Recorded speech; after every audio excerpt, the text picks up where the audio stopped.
Are these working?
Can you hear me now?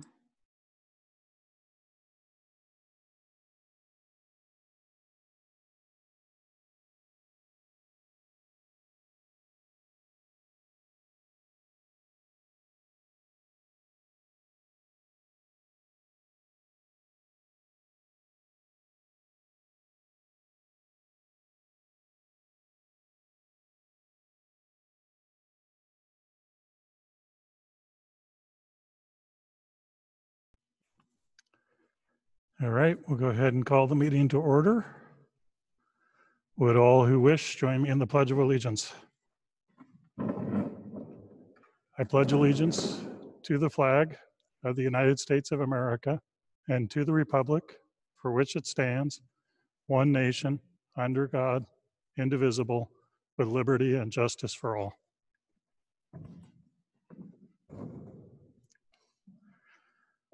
We have one proposed agenda adjustment, adding item 8C, van purchase. So I would make a motion to amend the agenda by adding item 8C, van purchase. Is there a second? I second. Any additional, any discussion or any additional agenda changes? We'll go ahead and vote. Aaron? Aye. Jake? Aye. Leo? Aye. Mark? Aye. I also vote aye. Next up, we have minutes. I would make a motion to approve the minutes for August 4th as presented, which had a recent update a couple of hours before the meeting. Is there a second? I second. Any discussion or corrections? Go ahead and vote. Aaron? Aye. Jake? Aye. Leo? Aye. Mark? Aye. I also vote aye. Next up is warrants. These have all been circulated except the payrolls, which don't have to. I would make a motion to approve payroll warrant 5, main purse warrant August 2020, regular warrant 5, and construction bond warrant 20. Is there a second? I second. Any discussion? We'll go ahead and vote. Aaron? Aye. Jake? Aye. Leo? Aye. Mark? Aye. I also vote aye. Next up, we have public comment. As most of you know, we have one now and one right at the end, and then in between the board conducts business. So anything on the agenda or any other topic you want to address, now is a good time to do it. We'll just open it up if anybody wants to speak.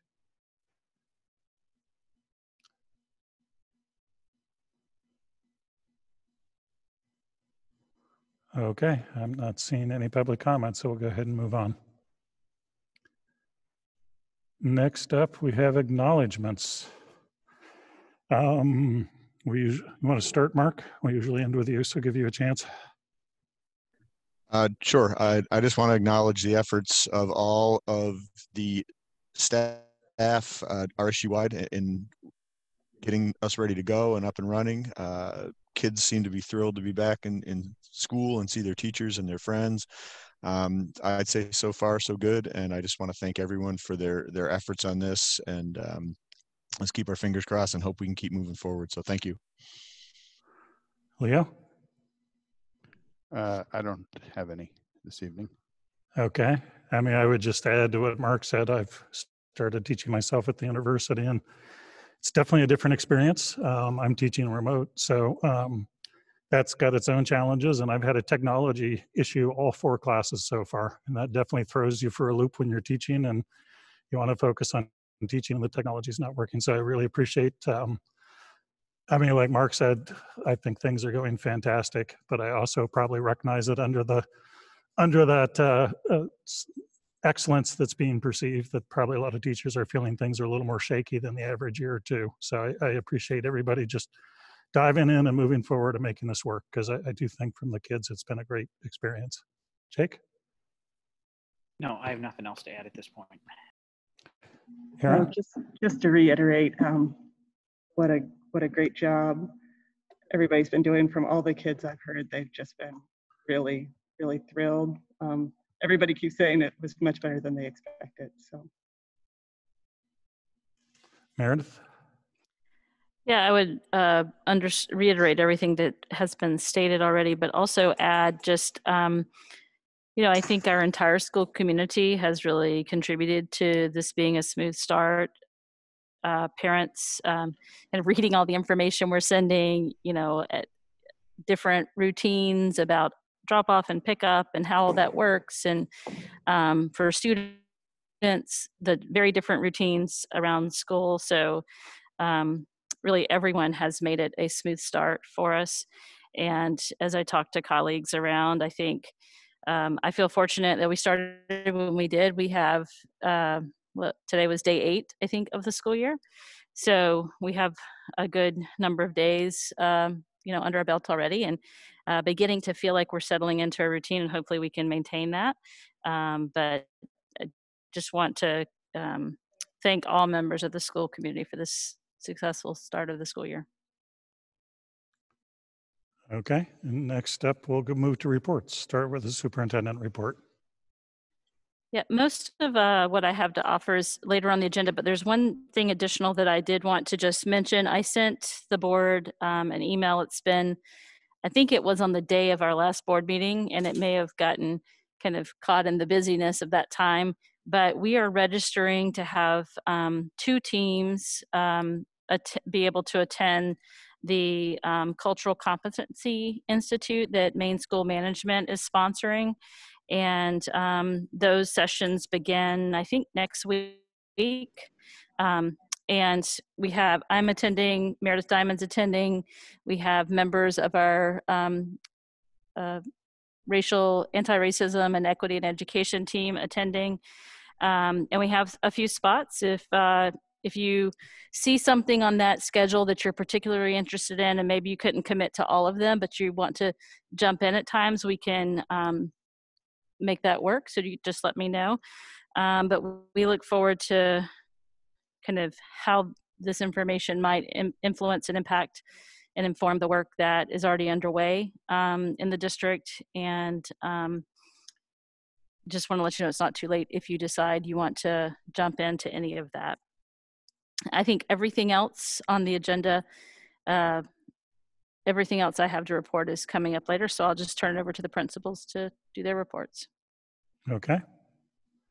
Kristen, you want to start? Sure, I'd be happy to. So this is my first RSU 26 administrative report. I hope that it has everything that you all need. If there's more information you'd like about something, please let me know.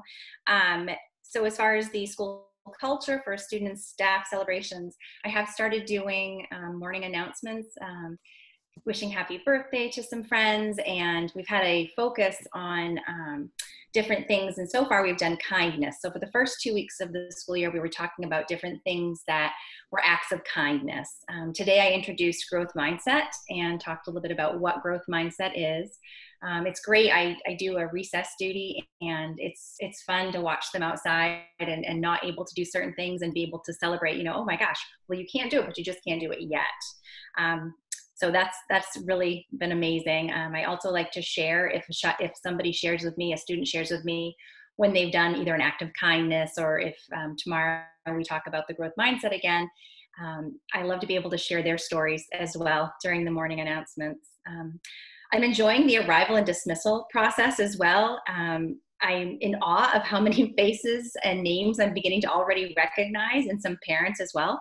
So I know that it was rough to get that somewhat solidified and off the ground, but the arrival and dismissal process is actually going really well. And we thank the parents and the staff for making that so. So I am sending out emails to parents to keep them updated. There will be another one going out on Friday to parents to keep them in the loop with everything going on at Amazing ASA here. Let's see. We have just about finished kindergarten screening. Pre-K screening will happen later on in the month. And classroom teachers are working on various assessments right now, such as running records, and they're doing some writing prompts and some math pre-assessments. So we're getting some good information on where to start and where we're headed next. And I'd also like to, just as an aside at the end here, I really want to make sure that I thank Ed Lesky and Orono PD. They're a positive presence in the morning with our students, and just, you know, always smiling and welcoming the students. And it's just, it's a wonderful atmosphere to start your day off. Great, thank you. Any questions? We'll go ahead and move on to Richard. Can I don't have a question, but I guess want to just weigh in, comment that I think that's awesome. And maybe always ASA principals are doing recess duty. I don't know that, but the fact that Kristen, you're doing that, I think is phenomenal, and obviously is a great way to get to know all the kids. But that made me excited to hear that you are actually doing recess duty. So I want to throw that out there. Thank you. Of course. Any other questions or comments? Great, thanks. Go ahead with Richard. Yes, hello everyone. Can you hear me okay? Okay, great. So, obviously I shared up the board report there last week, and I just wanted to highlight a few of the focal points for you this evening. The Birch project that we were engaged in last school year with some folks from the University of Maine. It was a graduate student research project. And so I shared the link to the report with you all, and we didn't look at it as an entire staff yet, but we looked at it in some small pockets. I shared it with Mr. Buhner and a number of other staff members. So we are going to use the data to look at it once we get the school year up and running a little bit more. But we had a strong sense of students exhibited a strong sense of belonging and connection to the school, to staff, and to peers. So that was some very positive feedback that we received from the report, that strong connection to school, peers, and staff. Some of the areas that provided some, well, I want to say not shocking information, because it aligns with the research on that's consistent with some of the populations that attend schools. Our racial ethnic minorities showed a higher orientation toward depressive symptoms, and again that's consistent with the research like nationwide, and our students who identified with a sexual orientation outside of heterosexual, also had a higher depressive symptoms and a higher rate of, not to confuse this, higher risk of suicide scores, a higher risk of suicide scores. So those are concerning to us, and it's information that we can use, and I think we can always do a better job to improve the social and emotional well-being of students. But nothing in the report, when I reviewed the report in August with the researchers, nothing in the report was stretched far outside of the norm. But obviously we want all students to feel safe and at school. So we have some work to do to improve social emotional learning opportunities for middle schoolers. The opening of school went I'd say very well, very well. Hats off to the teaching staff. They're really doing a great job teaching in person, teaching remote, doing things you know, in a different sort of way. And I think the busyness factor is way up there. So hats off to all the staff. And I think it was a great effort, a community effort in pulling together and defining what we want. The direction that we took to start school off. Really, I would say during the first week or so of school, we're like, let's get those safety protocols down and traffic flow and routines within the building. So that was our initial focus. And now that we kind of get over that initial hump, we're you know, refining our instructional procedures and expectations. But that you know, at the beginning of the year, we really wanted to kick off those safety protocols.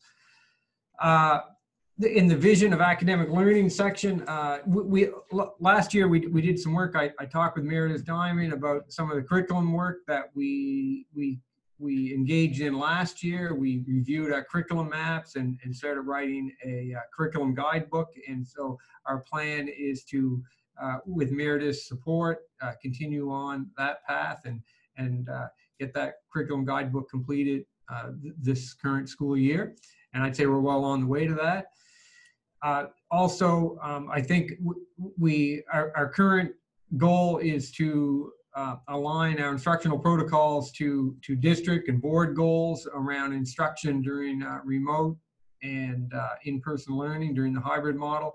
And, you know, so we're trying our best to do that. And I think we're also really focusing on, in addition to that, the needs of middle schoolers, which are developmentally unique, you know, as compared to high school or elementary kids. So I think that we need to build in a social and emotional piece to learning. We're also operating within a different type of a schedule than say a high school schedule or elementary schedule, where we have 7 instructional blocks of 40 minutes. So how do we maximize instructional time? So there's a lot of moving parts there that we're trying to tweak and work out as we move forward. Good news on the enrollment front. We're up from like probably July, from my July report, by about 6 students. So enrollment is holding steady at around 150 at the middle school. And we had numbers like down into the mid 30s there in our 7th grade, and we're up to 40 students there. So that's looking pretty good. And I would say areas of concern currently, I think we're doing a good job overall in our plan, our school reopening plan. We have kind of contingencies for lunch. We're able to, like the staff and I have been talking about, we have kind of in our back pocket the ability to move to 2 lunches if we need to, and we can do that in short order. Right now with the beautiful weather, we're getting outside a lot, and we're having instruction happening outside. We're out there for lunch and advisory time. So I think that's good to get the masks off and get that good, healthy outside air. And so we're able to do that. But when the weather turns cold or rainy, we have a plan that we can move fairly quickly to 2 lunch blocks and accommodate our numbers. And of course, I think we have the traffic flow within the building down pretty well, but I'd say that's another time where it's a little tight within our school building, given our numbers within the building. But we're doing okay with it, and I don't have any major concerns in that regard. I think that's what I have for tonight. Be happy to answer any questions. Any questions or comments, Leo? Yes, thanks for that, Richard. I'm curious about the Birch project. Is that something, have you sent or will you be sending out that report to families, including freshmen who I know participated in that? Yes, that's a great question. I wasn't planning on sending the entire report in its entirety out, but I was planning on sending a summary report of the findings. And, you know, I think that would be of interest to the community. Yeah, I think it would as well. And again, I would try to include the freshmen just because I know they participated. Yeah. Yeah. So, okay, I'll keep you posted on that as we move forward. And the full report's 12 pages, it looks like. Yeah, it's about 12 pages. Yep. Yeah. I have it right here. Yep. Leo, I put the link on the In your board. report. Yep. Yeah, I think the full report might be interesting. I think, you know, parents that want to look at it might be interested in looking at the full report personally, but either or, I think it'd be good to. We can look at that. Yeah. Yeah. Yep. Thanks. Thanks. Kind of in the same vein and not specific to OMS, but about 3 years ago, I know we added 2 items to our list of curricular instructions over and above main learning. One was suicide prevention education, and the other was consent and sexuality education. And I know a lot of work has gone on in the schools in both of those areas. And just this past year, the state legislature added both of those topics to part of the curricular criteria.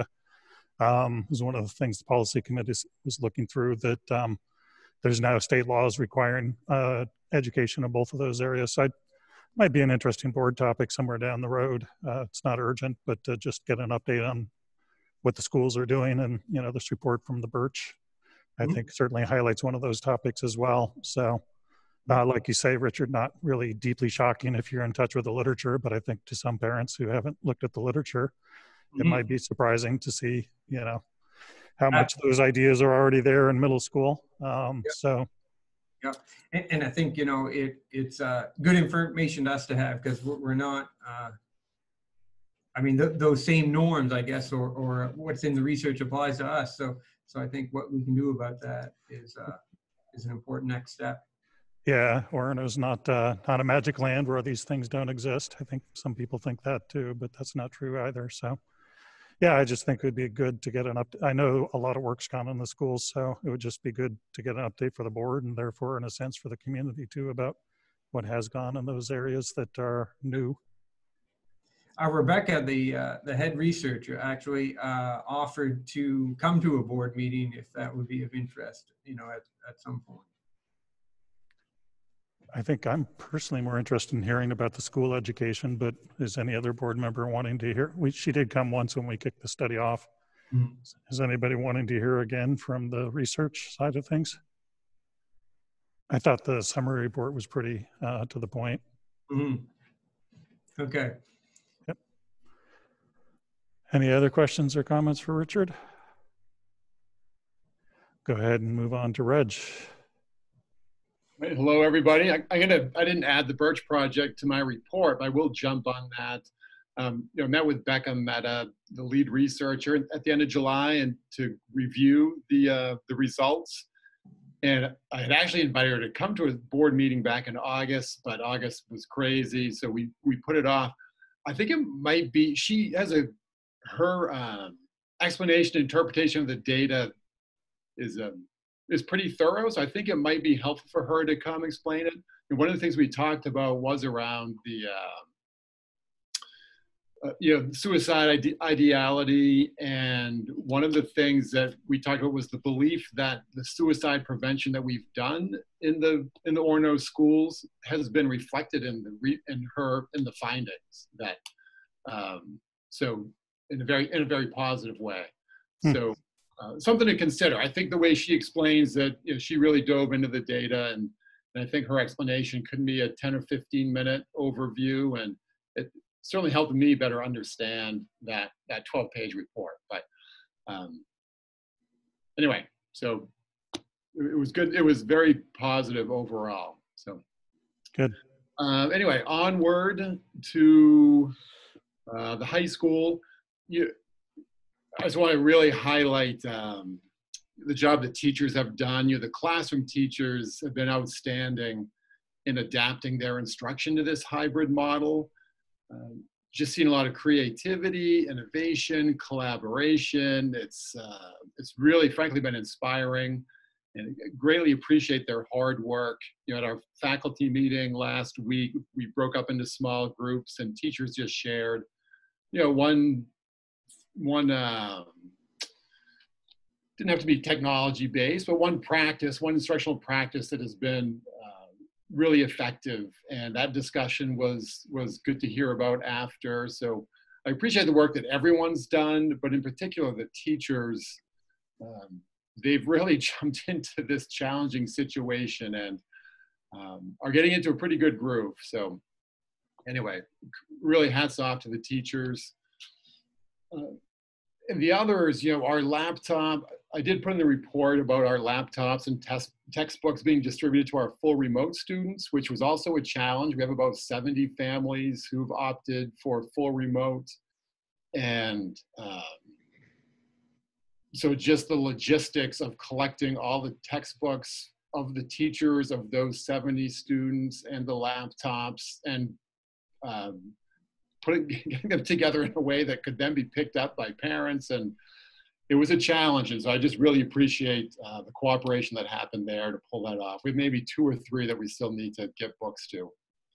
And then finally around laptops, may have commented on this last time, but Melissa Barton and Jason Burgess done an amazing job. I can't think of another year, certainly that I've been here, where we've had laptops in all the students' hands on the first day of school. And we knew that was going to be necessary to happen for the remote learning part, and we were able to pull it off. So that was impressive. So they did a great job organizing it and making it happen. Under academic, vision of academic learning, I just wanted to highlight 3 of the core instructional practices. Basically, the teachers are resuming their grading practices that they would in their traditional classroom. They're designing unit plans and lesson plans that follow their traditional kind of grade level curriculum, their current course curriculum. And then also, I would say the assessment piece is, I'm not going to say it's the most challenging because all of this is a little challenging, but teachers are really trying to find ways that are, authentic assessment, both formative and summative, in a way when they know half the kids might be in front of them and half the kids are remote. And so that's going to be an ongoing work really through the year is how to assess students in a way that's meaningful and reflects what they know when half of them are in front of the teacher, half of them are remote. There's some concerns obviously about plagiarism and sharing of work. So then I just want to comment on that week that we returned, August 18th to the 21st. We really focused on just developing our teacher Google Classrooms and designing hybrid, really choosing a hybrid model and designing lesson plans to use in that hybrid model. Boy, in hindsight, that was a valuable time. Really glad that we shifted those days the way we did, because it allowed teachers to come back that week early and really just focus on the classroom. It was really all we focused on that week. And so I believe it paid off. And then finally, and I don't mean, this is, enrollment is looking great. 380 is certainly the highest it's been since I've been here in 5 years. So, and that's without the international program. That used to add 10 or 15 students to that number. So, and the trend is looking really healthy. Our 9th grade is our largest class, followed by our 10th grade, followed by our juniors, followed by our seniors. So the younger grades are increasing in number. And those are the highlights, I would say. But again, overall, just off to a really strong start, knowing that we're going to have some rocky times, right? This is a challenging way to teach, but and I meant to mention the students. The students have been exemplary. The students have really, from the moment they walked in the building last Thursday, Friday, Monday, have really complied with everything we've asked around masks and hand sanitizing, keeping their distance. It's a little challenging in the hallway between classes, but really pleased with how the students have been handling this as well. So Anyway, good stuff. Great, thanks. I mean, certainly the enrollment numbers are really exciting to see. I don't know, it's almost become a myth around town that the enrollments are declining in Orono. I think that's probably because they are declining statewide and people just project and assume. But, you know, we had that enrollment study that we did before we embarked on the buildings, and it said enrollment's going up for the next 5 to 10 years, and that's exactly what we've seen. So that's exciting to see. Well, and even as I look at 6th and 7th grade that have been in the 30s at times as they've been, you know, coming up through the ASA years, you know, one's at 46, one's at 40 right now. So even our smaller grades are showing some increase right now. So, you know, it is definitely, when I hear colleagues in superintendent meetings really concerned about the impact that people electing to homeschool is going to do on subsidy this year. I mean, we've really seen a bump this year. We have had, you know, some families opt for homeschool that were in person, but we've seen a larger jump in enrollment really as an offset to that. So if we had some of those homeschool families with us who are doing homeschool in lieu of all of this year, the numbers would be slightly higher even. Yeah. Any other questions or comments for Reg? I'd just like to, kind of congratulate Reg and his staff for those enrollment numbers, right? I mean, we certainly, the enrollment study projected that our enrollments were going to go up. I think he's went above and beyond that at the high school. We've kind of emphasized in, past years the need to grow the number of students at OHS. And I think Reg and his team that he put together on that have clearly answered that call. So I want to make sure we give credit where credit's due on that. Agreed. Thank you. Any other questions or comments? A quick overall question for everyone. I know, Reg, you had mentioned that that there's about 70 full remote students at the high school, which works out to about 18%. Do we have an idea of what it's at ASA and in OMS? I can get that for you. I don't have it right here in front of me, but I can certainly get that for you. And I can get that for you, like if you just give me like 3 minutes, I can get it and I can report back. I was just curious as to what, what percentage of the student body's electing for full remote instruction. Yeah, last I saw at ASA, it was around 50. Is that right? I mean, maybe a little less, between 40 and 50.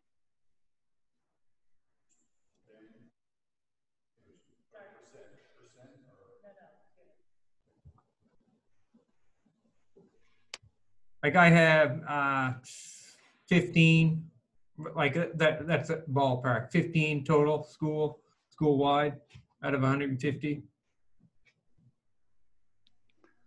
So about 10%. I mean, I remember when we did the survey, it was sort of U-shaped, and I think that's what we're observing is lowest at the middle school, a little higher at the high school, and I think it's closer to 10 than 20 at the ASA, but it's a little higher than 10%. And I think with the survey, I think district-wide, it was around 20% average, but. I have 41 students currently, and that's K through 5. Thank you. Any other questions or comments? All right, thank you, everybody. We'll move on to school reopening plans. This has been topic on every agenda since at least March, and it probably will be for the whole rest of this year, but things keep happening, so evolving. Meredith? Yes, so this report feels different, though, than others have felt, and in a good way. These are, all of these are of the kind of topics you talk about once the train has left the station, and it just has felt really good to be underway on the journey. So first thing, you may have noticed that the tents were removed from ASA and the high school over the past week. The middle school one, as you know, got destroyed by the windstorm.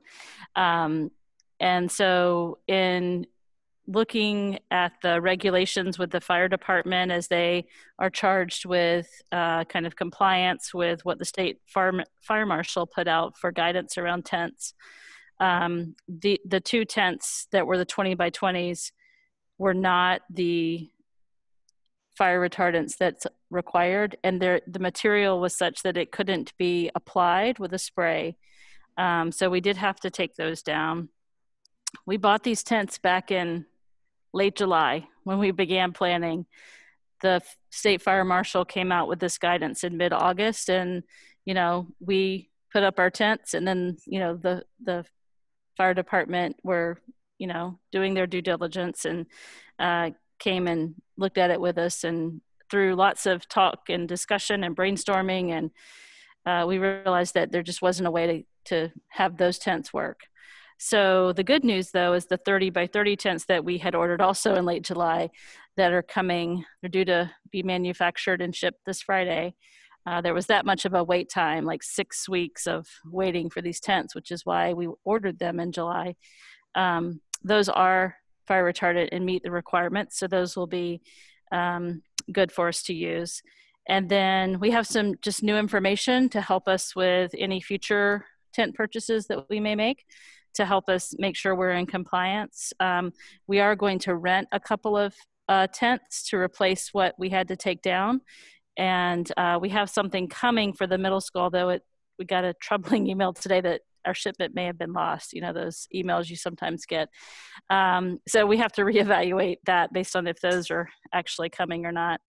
So I just want to let you know what happened with the tents. And, I talked to the fire chief and said, I understand your perspective is different from mine. It's hard for me to see what the danger is here with these tents, with what I know is happening, but it's their perspective to really consider all the things that could happen and to keep us safe. And so, I think if there was anything they could do to help us make these work, they would have. And so we're just trying to move forward and figure out other solutions.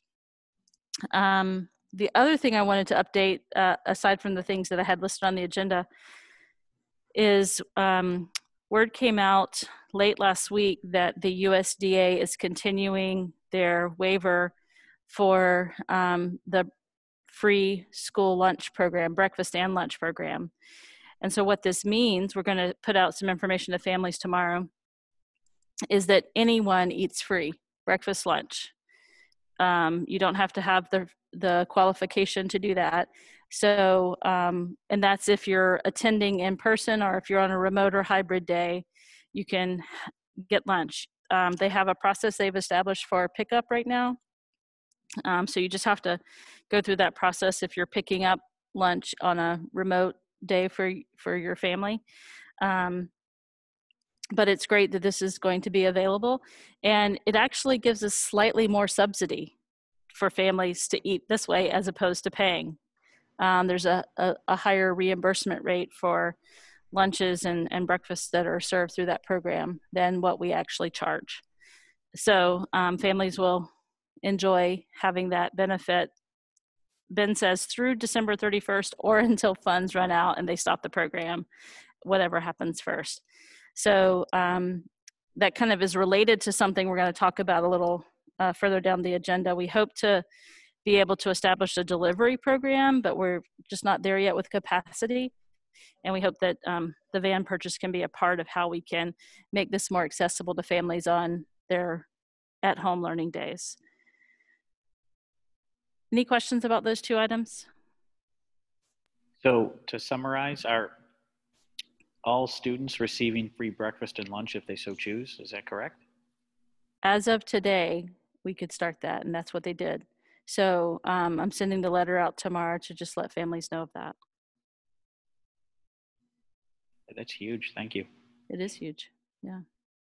But we do want families to still complete the free reduced lunch application if they feel they qualify, or maybe, they have in the past, or maybe their circumstances have changed due to COVID, because it helps us qualify for some targeted funding to make sure we have those, that data reported. And it also makes us eligible for grants in a more competitive way. So we're including that in the correspondence we're sending out, but I just want to say that out loud here, as people might be listening, that we want to encourage folks to still turn in the eligibility forms to the food service program so that we can at least maintain our level that we've had in the past. I was just going to say that is awesome. That's not extended. That's brand new, right?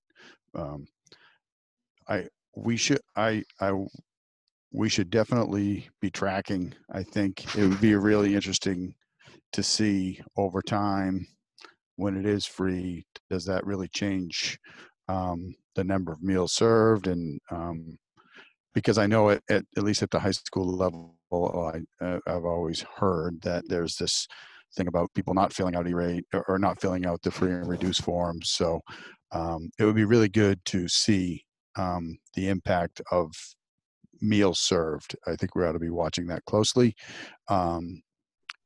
just as a data point. I think an important data point that we would look at in the future. But That's a great point.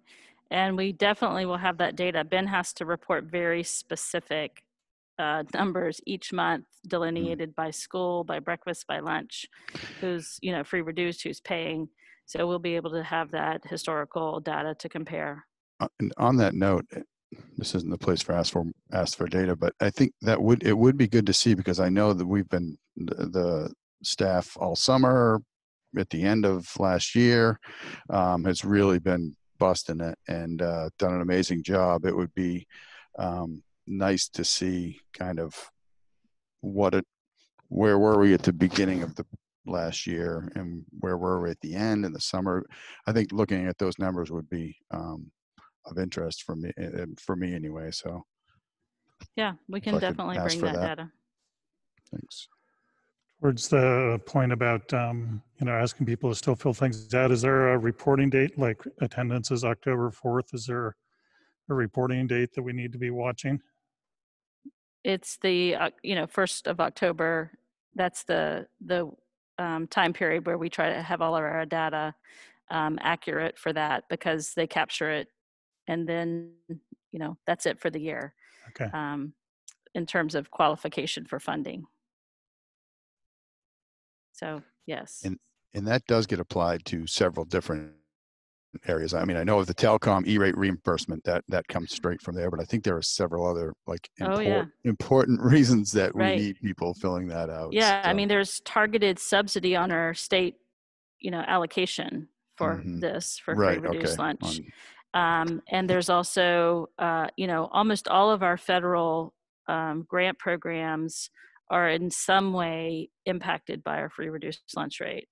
Another example is, I'm going to talk about the CRF childcare grant. That is something that, your free reduced lunch rate is a factor in your, score on that competitive grant. So it's often used as an element of competitive grants. And we are typically just below the threshold that is helpful for that. But, we're not certainly the lowest in the state. We, have around 27 to 29%, depending on the year, usually around 28. And so 30 is kind of that percentage, 30 to 35, that typically is a good qualifier for some things. So we want to make sure we don't drop down, but I know that just we hear of families who have been impacted during this time. So I hope that families will make application, because I don't know how long the USDA waiver is going to last, and it will certainly help us if families do apply. Anything else on those two? So moving down on the agenda, the school health advisory, I sent out an email. You know by now that Penobscot County was rated green last Friday, but based on the previous Friday, we did some internal discussion about, what would we need to do? What would our response be? And I sent the email out to inform everyone of that. But, it was really because most of our school is in a hybrid model right now. We really only had to contemplate, how might that change for our grades that are full in person.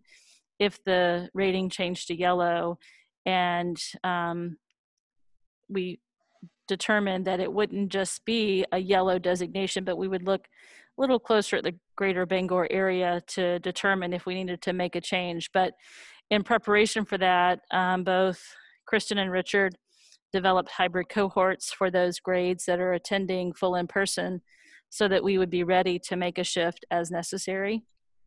So those are prepared in the event we have to implement hybrid instruction with the pre-K to 2 or 6th grade. Everyone else obviously is already in that. But, I think that as you saw, if you watched Dr. Shaw's update on Thursday, that the numbers for Penobscot County did improve, especially compared to York County. So it wasn't surprising that they were shifted to yellow. But, I anticipate at some point that this will shift over time. But I feel like we're ready for that.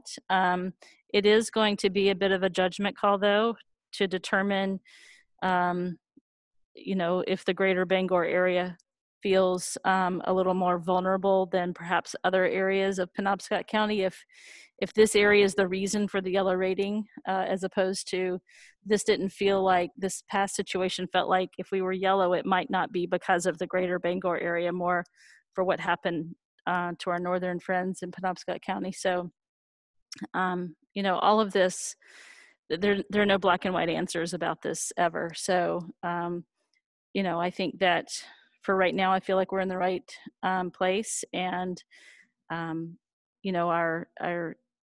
current model of being yellow feels like we have, a lower load on our buildings. As the principals mentioned, the transition time is probably the most challenging time of day. And then as we get into inclement weather, some of the times of day where before, after school lunch probably add to that list. But for right now, we feel like this is the right place to be. So I think we'll, go back on a 2-week cycle for our county's rating and just monitor to see where things go from there. Do you have any questions about that or any suggestions for that determination? I'm again still curious, and I would like to have a formal ask of the state. I think it's a bit silly that we sit here and wait to hear what the state's going to come out with, because it has to be, a lot of smart people in the room here. I don't understand why we can't have the criteria that they're using so we can just make our own judgments and not be sitting waiting for their big release at every 2 weeks or whatever. I think we should be asking them for the criteria. They've been very loose about, it's going to be not just this, but it's going to be this, this, and this, but not just that. I mean, it seems bizarre to me that as the ones responsible locally, we can't have information about how this decision is made. Yeah, I hear what you're saying there, and I guess I see it a little differently in that there are so many times when I want them to take the lead more than they have, and I feel like this is a way where they're giving us guidance, and I personally don't want to have to worry about making calculations or, coming up with the metrics and how those impact 04473 and all of our sending communities. So, I guess I'm fine with accepting the way they're doing it, but, I can understand a perspective that others may want to be verifying the facts or checking to see if, you have a different answer. But I really, at times, am seeking more direction and guidance from the state rather than wanting less. So that's where I land on most and I of think that. that is what I'm asking, though, for more guidance or to to share the playbook. I don't think I'm asking for keep doing the policy, but it feels arbitrary if you can't share with us how this works. It feels a little bit arbitrary to me. So I'm not saying change anything about their guidance or when they do it or how they do it. I'm saying share with us what you're looking at. I think they have shared, like a bullet list but they haven't given cut thresholds, I don't think, if that's Right. what you're looking for. That is. I don't think they have cut thresholds. I think there's still a mix of data for sure, but you know, trend lines and some other things like Millinocket versus Pinup versus Bangor. You know, the number of I don't think there's a single. I mean, I agree with you. I personally feel like if they had thresholds, they should publish them. I'm just suspecting they don't have thresholds.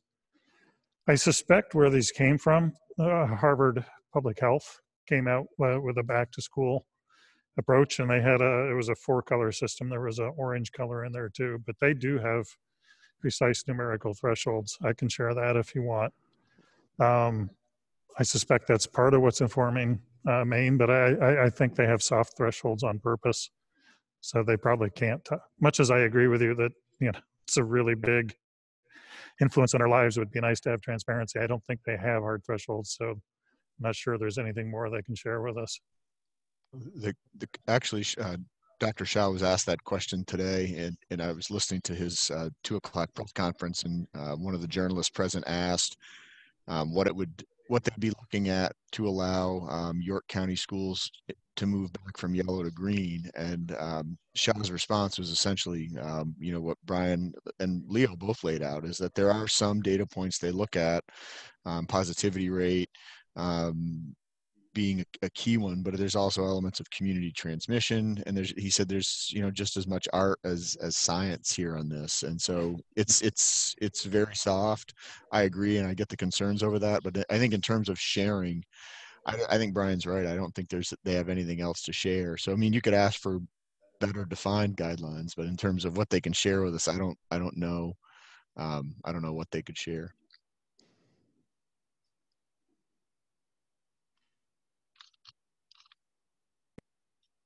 Anything else on this topic? So I wanted to give you a picture of the CRF funds that we have available to us, and they come in 3 buckets. And I put a couple of documents in the board folder under the CRF folder.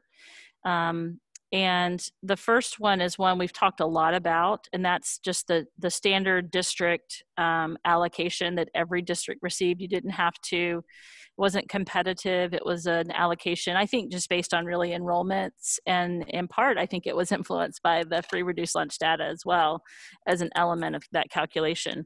But it's the spreadsheet that's called RSU 26 CRF Budget Revised.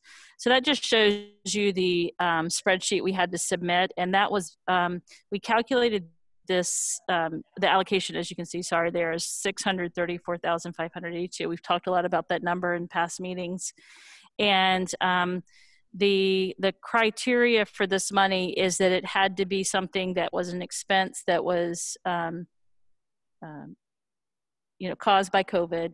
And there were, what, seven, I think, 8 categories of expenditures. You see down the left-hand column there. And we began kind of amassing a list of items that either we had already purchased because we can go back in time and we can go forward through December with this money. And so we, you know, looked at all the materials, supplies, services that we had been already spending or had on our list of things that we wanted, needed, and talked to staff about submitting the same. And this is our initial submission. We submitted it last week. We were trying to wait as long as possible to kind of get it as close to where we wanted the money in terms of across these categories and cost centers.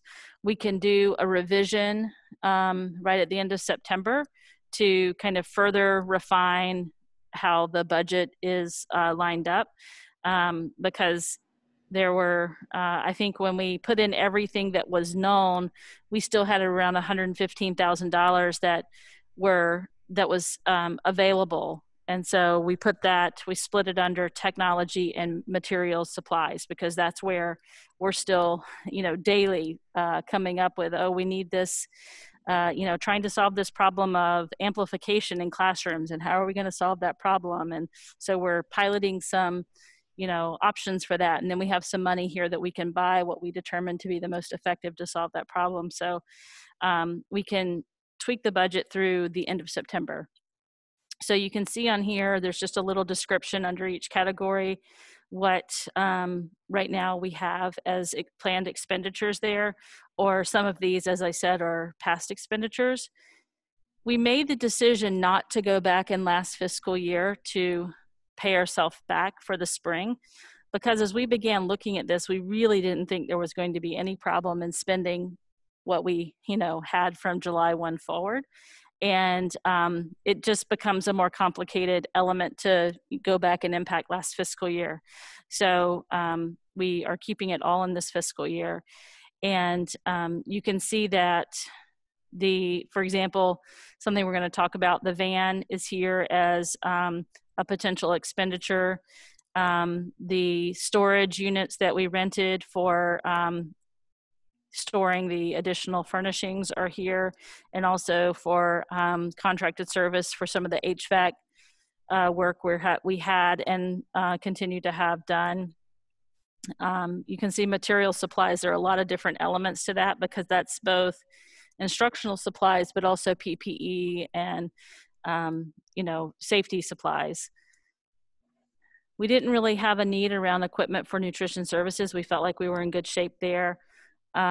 Contracted services, that's also for staffing, additional staff hours, sub pay. So a lot of our contracted services, all of our custodial contract, and then under the salary benefits, that's the K2 remote teacher, the nurse assistant, the tech assistant, and the core ed tech. Those 4 positions, but just through December, because we have to shift those to other funding sources after December. Under professional development, that's some work that we've already done, but we'll continue to do to provide support and some of the work that the curriculum committee and tech committee are undertaking to support teachers. We're paying people from the source. And then technology related costs, you can see subscriptions, laptops, iPads, webcams, document cameras, hotspots. So that's how we landed at the budget right now. So this money is one of the CRF pots. I wanted to talk about the other pots of money, but do you have any questions on this particular funding source for our general education program? Can you, 634 is that the total? I forget now. Or was this 8 something? 634. And that's what we had, and that's right. Okay. So this is all of it. Yes. So you wouldn't envision any revisions to this then, right?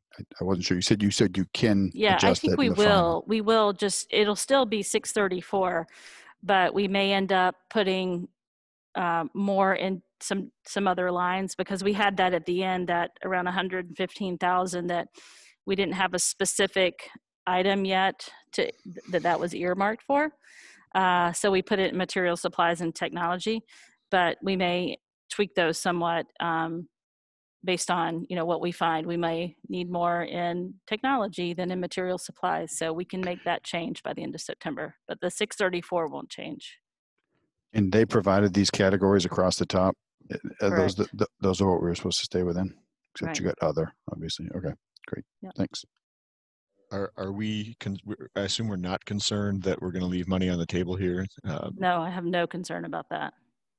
We have to, is there, I know that we have to use it by the end of the year, but is there like a deadline to submit purchases by that's earlier?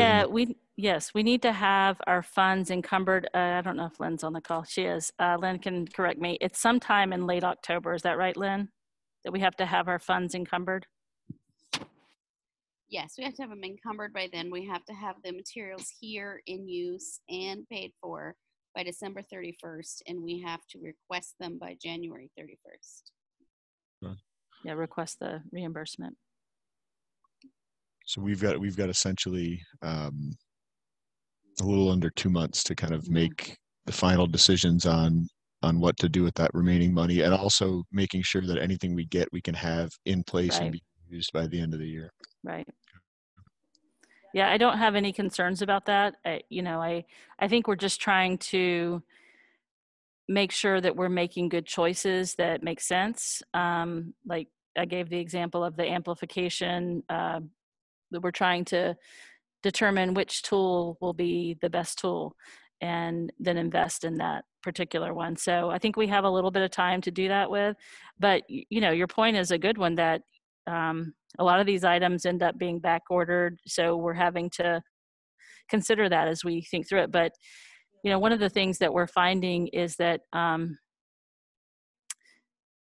there are multiple ways to go about solving this problem, and so we're checking out many options for this amplification issue as an example.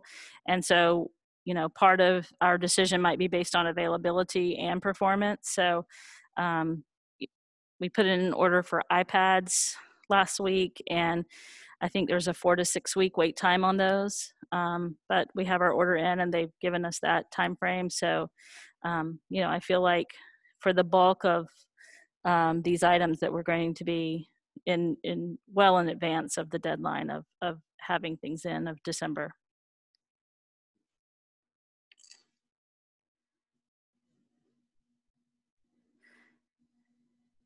So any other questions on that particular one? Move to adult ed now.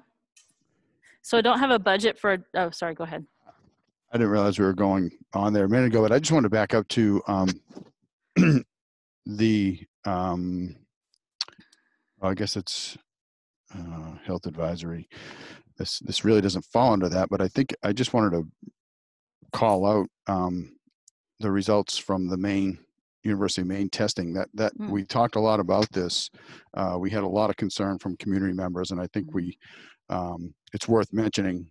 I don't know if did you see a notice, or have you seen a notice from the University of Maine on the number of positive tests? I think it's been great, obviously, and I think it's worth, I guess, maybe celebrating to some extent.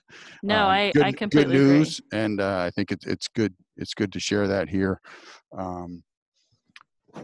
Do you have it?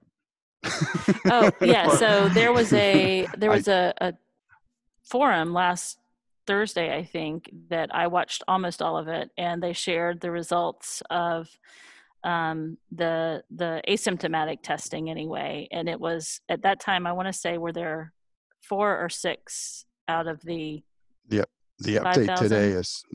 today is 6 out of, I thought it was out of 13,000. Maybe I'm off. So it's been very encouraging, certainly, to see that, and to just after that forum to hear the measures that are in place and the ongoing testing that's planned for campus to continue to monitor.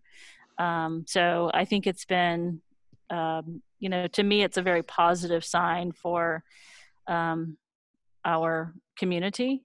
And Yes. I know it was an area of great concern, rightly so. Mm-hmm. And I think that, for right now, I think we're all relieved to see it is where it is. I thank you for bringing that up. It would have been good to mention that when I mentioned the health advisory, because it's certainly a part of our community context. And so the release today was 13,554 test results to date, with 13 positive results, but that's the whole system. I think it's a 9 in Humane Orono. What's that? It's 9. Oh, 9 in Orono? Yeah. Okay. 6. Okay, it says 6 Humane students, but these numbers don't quite add up. 9 known cases. Well, there's some that come from sources other than the university testing program. Students who live off campus are not necessarily part of the university testing program. And so they get tested, at one of the, a critical care, not critical, urgent care centers. And or their primary care physician. I mean, and also the numbers are reported are asymptomatic testing. The symptomatic testing numbers are separate. So, and then there's also different ways that it's reported. Some stuff is reported by campus, other stuff is reported system-wide. So if you go to the dashboard, you can find different ways to slice it. But any way you look at it, the numbers are good right now. So far, so good. I would not count any chickens yet. I mean, it's, it takes one party with somebody Well, who's sick, and it's it'll be a I whole different ball game. But so far, so good. I think, for the ones who thought UMaine had no chance, I think they proved them wrong. They do have a chance, and so far they're pulling it off. Yeah, I agree, but I'm going to say we are continuously counting our chickens. So I think it's okay to count chickens when we have them to count, understanding that it could change.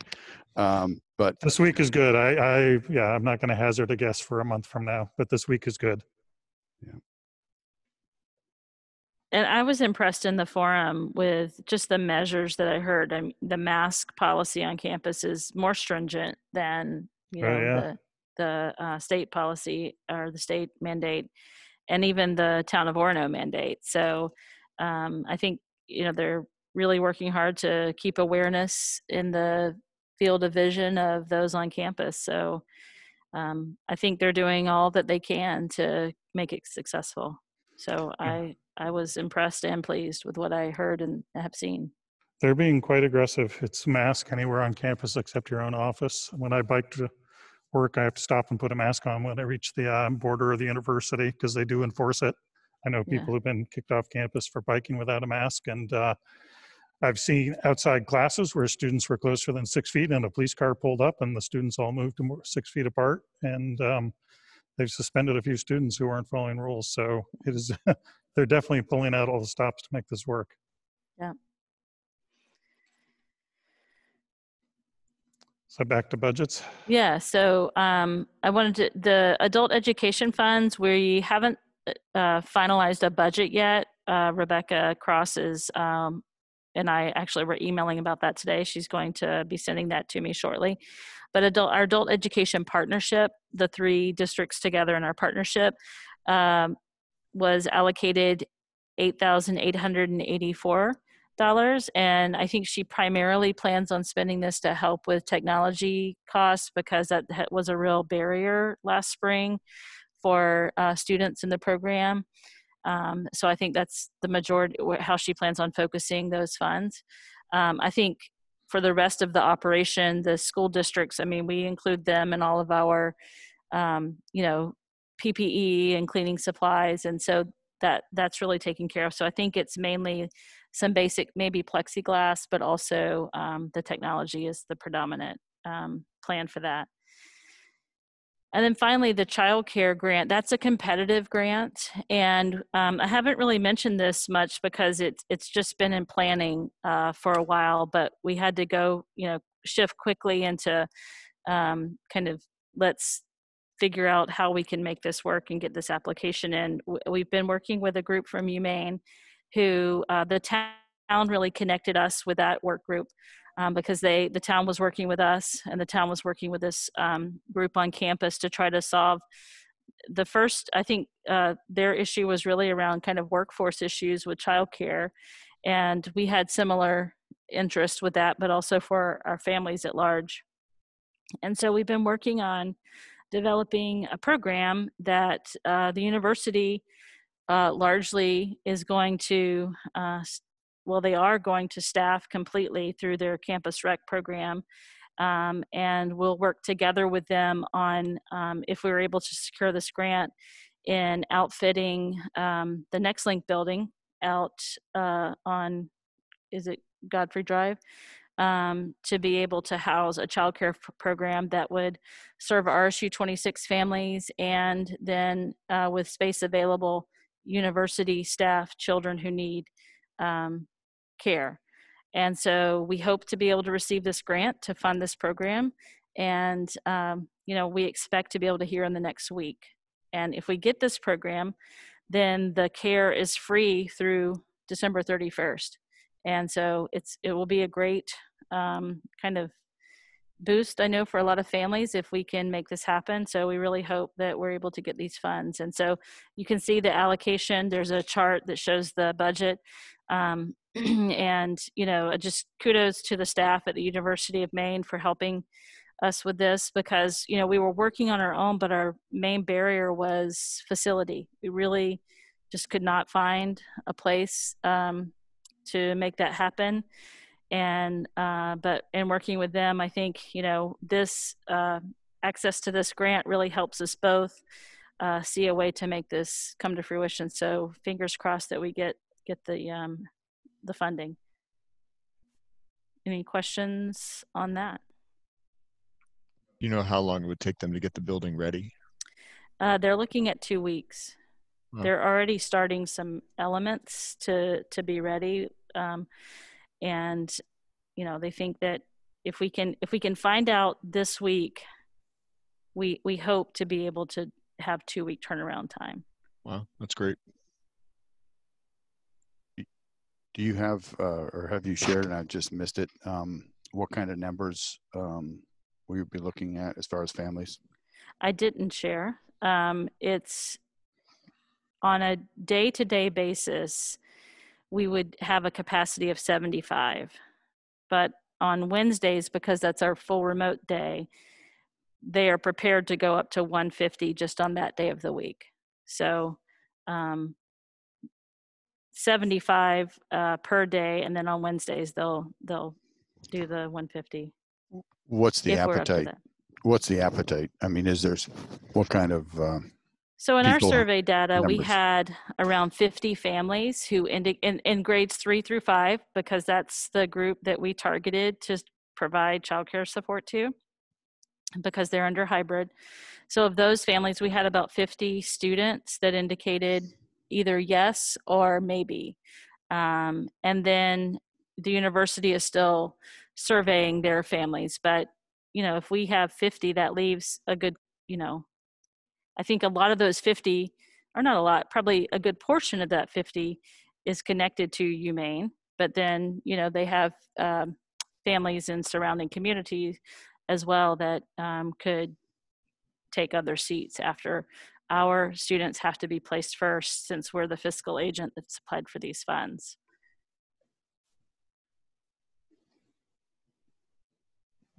Thank you. So we'll keep you posted on all of these, but in particular, I know you probably are interested, as I am, to hear if we get the child care program grant.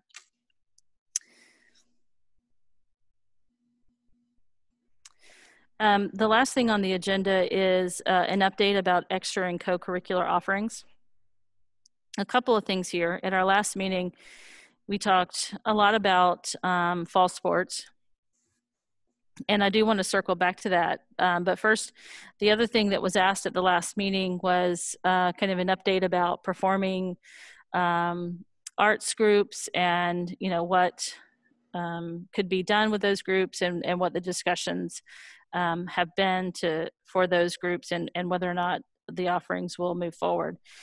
You may have noticed on the co-curricular sheet, a number of those are listed.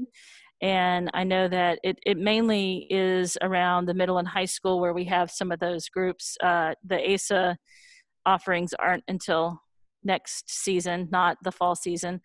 So we have on the co-curricular offering the high school fall musical. We have jazz band for both middle and high school. I think those are the 3 that we have on the list for performing arts groups. But I wanted just to see if Reg or Richard wanted to just speak a little bit about how those groups plan on moving forward with modifications. I see Cammie's on the call, so she might be able to add in some there as well. Turned her camera on. So Reg, do you want to? Yeah, I'll start with a pep band and jazz band. You're talking with Jenna Costa. We both agreed that the logistics around the pep band, they typically play football games, basketball, and hockey.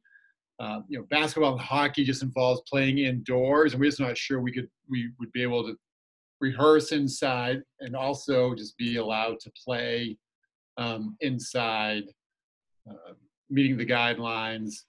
And then also with football pep band, there was also just uncertainty around, again, rehearsing, and would we be allowed to play, outdoors with with spectators there. So the logistics around the pep band just seemed to be against us.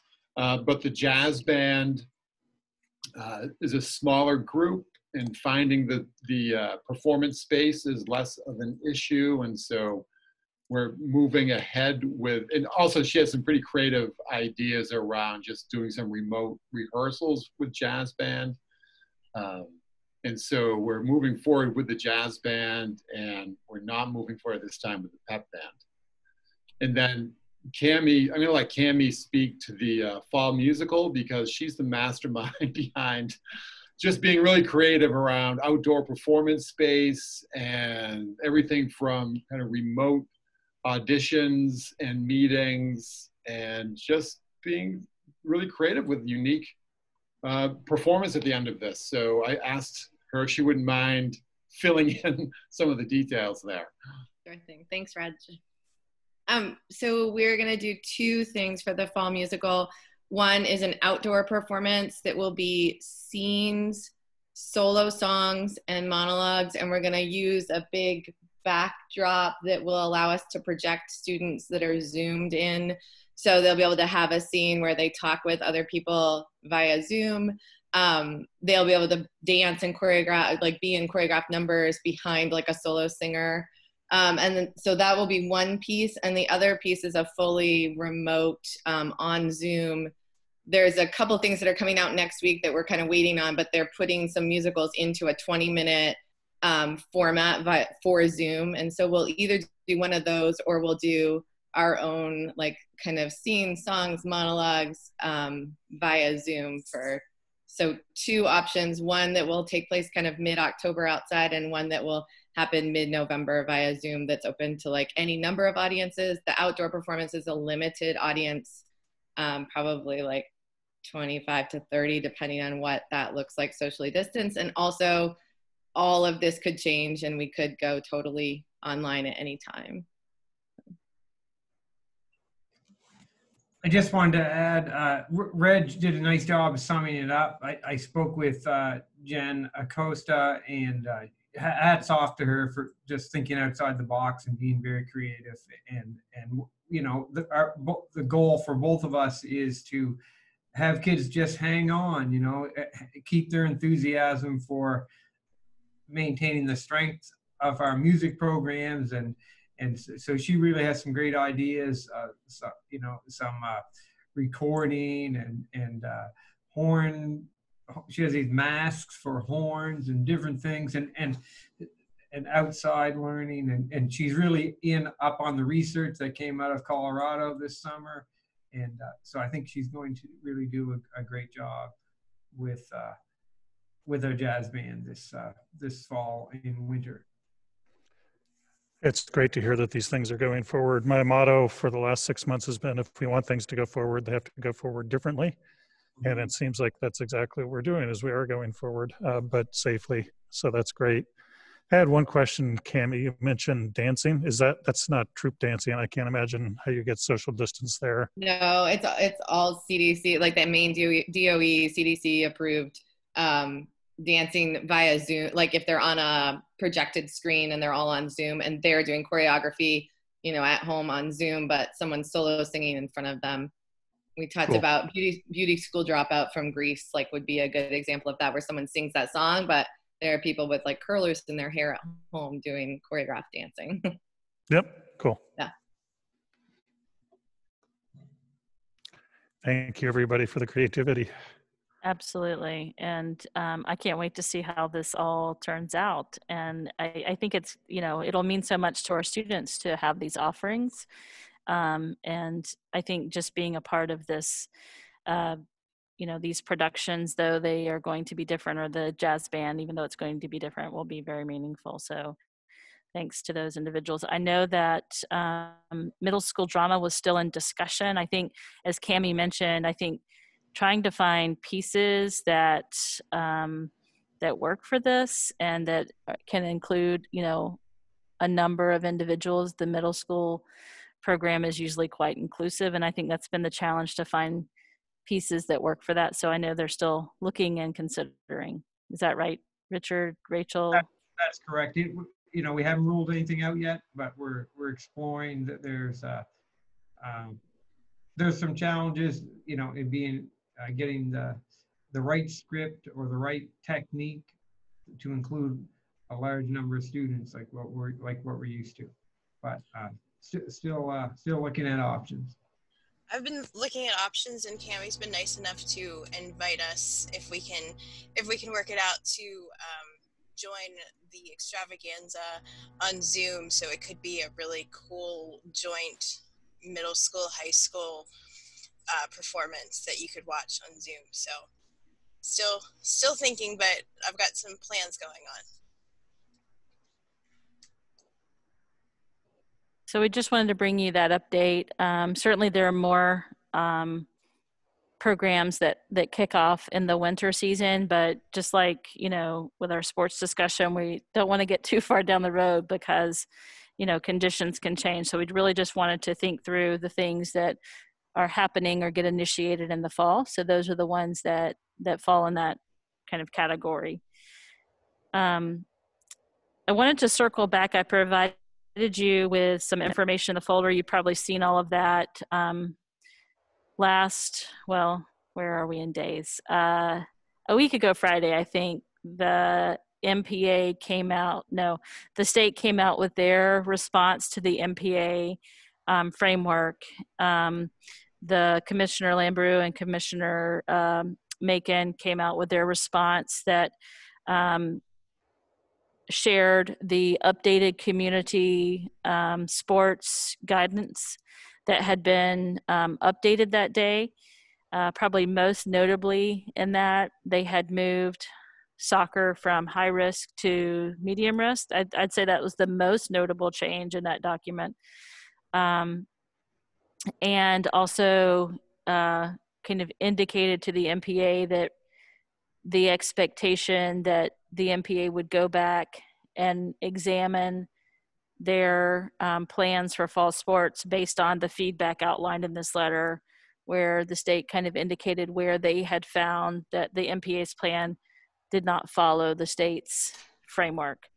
And then the MPA's letter in response came out, I think, I don't have my dates right, but there was a response letter that indicated they were working on examining that feedback, and that they would provide an update as they had that. Kind of along that same time, we received an email from MSMA, who is the carrier for our property liability insurance. And you can see that, you know, they are indicating that schools may not be covered if there are incidents related to what they're calling kind of a, you know, divergence from the state community sports guidelines. And, you know, there's some other information there about educator liability, but we're covered there. And I think the main thing is MSMA kind of underscoring their concern for districts who would diverge from the state guidance. I know that Mike's been, you know, checking in with folks at the MPA to see if they have updates. You know, as I look at this information, you know, it's pretty clear to me that the state has, you know, is drawing a hard line in the sand around football. That seems to be the one that there's a hard line drawn. I think everything else in their letter seems to be something that can be solved.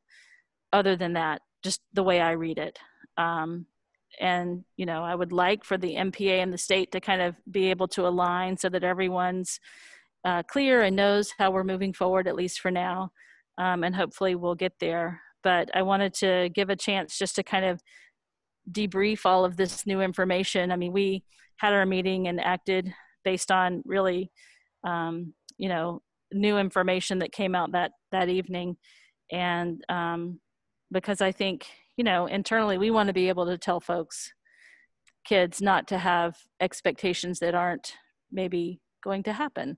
And I think at this point we have students who are continuing in conditioning at the high school in all the fall sports.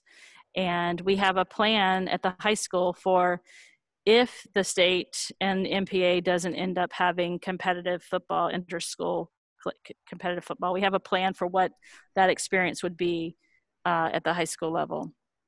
I think the middle school is less clear for a couple reasons. And one of those is we don't have a coach right now, and we aren't having students from other schools play on our team. That's part of why we don't have a coach. And we don't, I think students are beginning to hear this news about football, and as they're doing signups are opting for other sports because they want to play games, is what I'm hearing the conversation to be.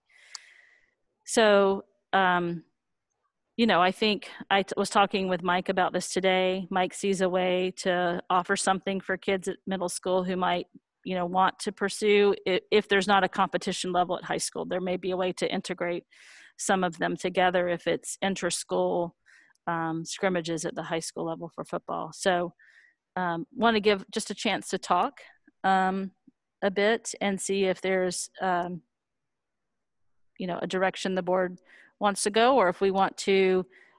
I personally think that we need to just wait and see what happens with MPA guidance and state guidance and see if there's some definitive information. But I also don't want for our athletes to be held in limbo, but I don't think we can really control that. So, and Mike's on the call, he might have something to add. Reg is on the call, and Richard. So maybe Steve as well. I saw him earlier. Yeah. So board. Well, I can just tell everybody what Coach Sinclair and I have talked about in terms of maintaining a connection and offering an opportunity for our kids this fall in football. If the state were to definitively tell us that there's no way that there's going to be competitive football, so we're trying to make the best of this and look at this as an opportunity for a season of preparation for 8-man, which is what we've never played 8-man before. So there's a learning curve there, and the best way to learn that is to play it. And obviously the competitive flavor, the normal way that we normally do it could be taken away for a year. But I think the one thing that we want to do is we want to keep these kids together. We want to keep them in a structured environment with their coaches and their teammates, and offer a competitive season within our own teams. And the coaching staff and I have talked about kind of having like a fantasy draft with our players, and having our coaching staff split up into individual teams and draft a team, and utilize the week like they would a normal practice week. And that would be kind of a Monday an offensive day, Tuesday would be a defensive day, Wednesday would be an off day because of the remote, and then Thursday would be a group type of warm up first, and then those coaches would break off with their teams and have a separate practice and get ready for Friday, which we would make game day, and those teams would inter squad. We'd make a decision on whether that would be flag or two-hand, probably flag football. But those teams would play each other on Friday. I would get an official or two to come in and officiate that game, and we try to give them the best experience possible, but use this season to get ourselves ready and that much more prepared for 8-man football for next year, and let those kids still play football. No equipment, by the way. Do you want to address the middle school idea about middle school you shared with me? Yeah, I mean, I where it's not going to be a competitive season, the MPA is not governed. They don't govern middle school athletics, but we certainly would welcome the opportunity for if there was any 7th or 8th grader that wanted to be a part of that and keep with football, that they could join us and do that. So I know that I saw the list that Steve had the other day, and it was a very short list, but I think I agree with Meredith that some of those kids have either heard things through the grapevine or whatever, and they're choosing to, go to a sport for the middle school that's going to be allowed to play a competitive season. But they also didn't know this type of information either, and I think it's important for us to get it out there, and that may change the minds of 3 or 4 of them, and they can come join the high school and be involved with that as well.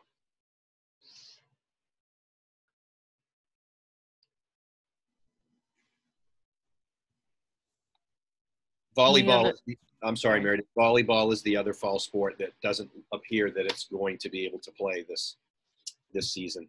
They're looking at putting that into the downtime, that late March, early April time frame between basketball and the spring sports seasons. And the last that I heard today before I came here was that they're thinking about pushing football into the spring. And I would have been more excited to hear that if we would have done baseball and softball in the fall. But schools are going to struggle to offer football and baseball in the spring together. I'm looking at a safety thing for that, but there's nothing definitive about that. But that's what they've been talking about: push it to the spring. That's your sense of the MPA response is, rather than just conform to the community guidelines, to move things to the spring and hope that things change? Correct. And then give these, try to maintain some hope and hope that something develops in late year or early in 2021 that would allow them to have a season, albeit probably shortened. But to me, it doesn't really matter how big your school, football, baseball players are pretty common, especially in a state our size. And I'm not too thrilled about allowing anybody to play multiple sports that are playing the sport of football. That makes sense. I also, I obviously voted against playing football last time. So, bear what I say with a grain of salt, but I worry about the kids too. I feel like at some point stringing them along and saying, well, March, but then March comes and there's still COVID around. And at some point I feel like, just committing to something and giving them it. I get it that there's not inter-school games, but it sounds to me like there's a concrete, tangible plan for football this fall. So, I'm not the one who felt we had to play football to begin with, but I think at some point we have to start giving the kids a definite plan instead of a mirage versus just, dragging things out. Yeah. And I think this is a plan that we believe in and that we feel that it would be attractive enough for kids to stay with it. I mean, he had another good group there today during the conditioning pod. So, I think we've got a pretty good cluster of kids that would be willing to stick with what we've started here in football and do that within our own team. So that's encouraging. Can I ask, Mike, has that plan already been communicated to the kids that are out there to some degree? Or? Well, I don't know if it was as in depth as I just said it. That I told Bob to certainly share it with his kids today, if he had the opportunity. So, I'll be the first one to win on Friday. When you got the news and everything, it didn't look good. And Bobby was down. I mean, and rightfully so. He loves the game of football and it's been such an important part of his life and him giving back to the community and kids and whatnot. So, he was pretty down at that point and whatnot. So you take the weekend to digest things and think about things and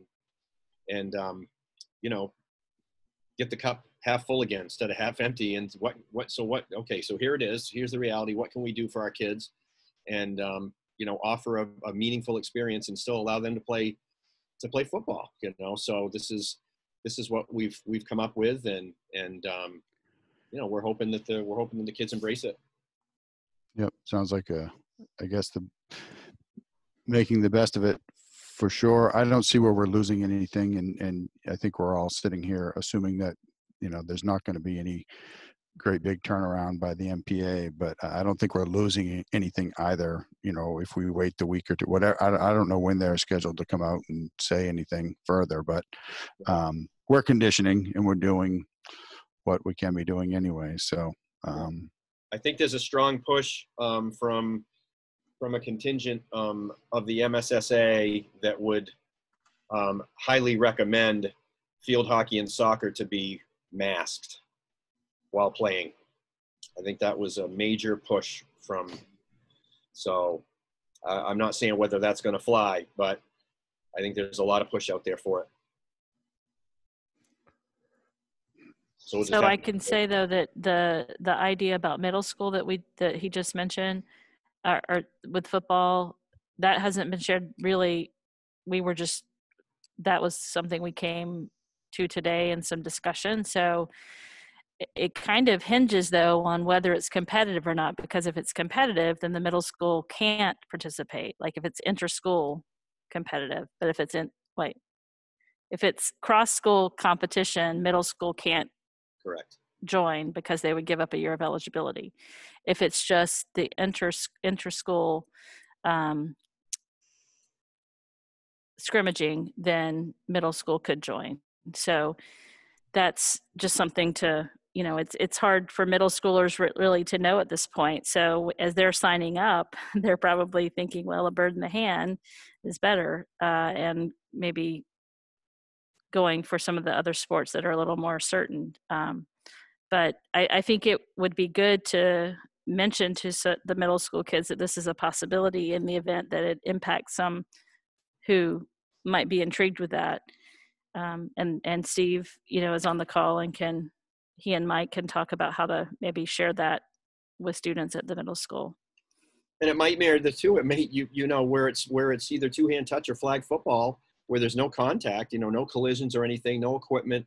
That may entice them. That may entice a few kids to maybe try it out this year, because it's going to be a much safer, environment. And who knows, we may pick up 2 or 3 or 4 players because of it.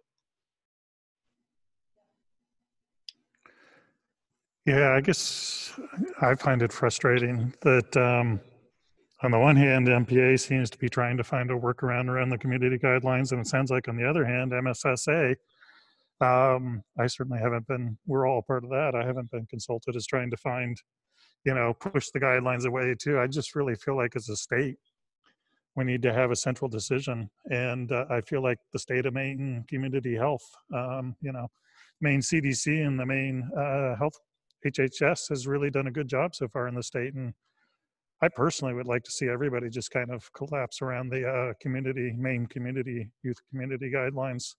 Seems to me like a very sensible road forward. It's science-based, and have some people pushing to get stronger guidelines and some people to get weaker guidelines. It just seems like it's too little too late, and it seems like at this point it's adult egos as much as it is kids at this point. I feel like kids need some direction. I feel like the Maine community guidelines moved a bit. They allowed within squad games in football, and they allow soccer. So they've made some movement, but it's still, I feel like it's within with science-based guidelines. So I don't know. I don't know how we suggest that Maine community guidelines are more so within science than the MPA, who has a health committee with a doctor that was very much involved in this entire decision. So I don't think you can claim that. I have no idea. I wasn't trying to start a whole. I was more to the point of I think the adults should just coalesce behind. We have a state guidance behind the MPA is where I feel the adults should probably coalesce behind, where that's where we've looked for high school sports. I think the state tossed the ball in their lap and then didn't like what they've said, and now they're backtracking. And I think they're playing games and our kids are losing. But that's how I feel. So I just figured I'd share how I feel. Thank you for sharing, Leo. Doesn't sound like there's a consensus to take a decision right now. The consensus is to wait and see what the MPA comes up with. Is that what I'm hearing? I mean, I do have to say that if we get to the point where the MPA says something different than our insurance, I mean, I'm kind of content to go with the broad consensus of the board. But once we get to the point where the MPA tells us to do one thing and our insurance says you're not covered if you do what the MPA says, that's a whole different line for me. Yeah, can I get an understanding for that? Actually, the letter that was in there was from Jim Boothby, because I don't understand. I guess who's what and who's representing or speaking for who in that letter. Like who is? It looks like Jim Boothby is a superintendent. Correct. Yes, he's the chair this year. There's always a superintendent that rotates, but it's the staff members are Anita Fokelmeyer and Deb Roberts. So So, he just does the communication out. We But- buy our insurance from MSMA. That's where it starts to Does look like it does overlaps. he No, work he's for a MS? superintendent, and they have a board of directors. Okay. And so he's the chair of the board of directors this year. So is he speaking for the insurance company in that letter, or is he speaking for that board? That's what's confusing to me. Because I think he's speaking for the insurance company through the board of directors. The insurance company, as I understand it, is a pooled insurance Yeah. that's organized by MSSA. And so just like a community bank or a savings and loan, members of the insurance pool get together to govern the insurance pool. And he's the person that's the governor this year for the insurance pool that we purchased from MSMA. So MSMA is again, sorry, I'm not familiar. I don't know the entities here. So they're not an actual insurance company. Is that correct? Right? They just pool all of our money, and there's a board, which is a superintendent that's speaking on behalf of our risk and telling us to follow guidance of the governor and CDC. But it's not even an organization. I'm a little confused. Maybe we can take this offline, because I'm a little confused. It's an insurance company. It's a community governed insurance company. So Jim Boothby speaks for that. Well, I think it's a insurance joint. There are three people that it's Okay. from. These three people. company. Yeah. So And they're all Jim, superintendents? or- Deborah, no, Anita and Deb are staff members. They work for MSMA in this division. MS, okay. Maine School Management Maybe- Association. I don't want to get bogged down, but I couldn't understand who he was speaking for in that letter. If he was speaking No. as a superintendent or for He's superintendents. speaking for the insurance trust.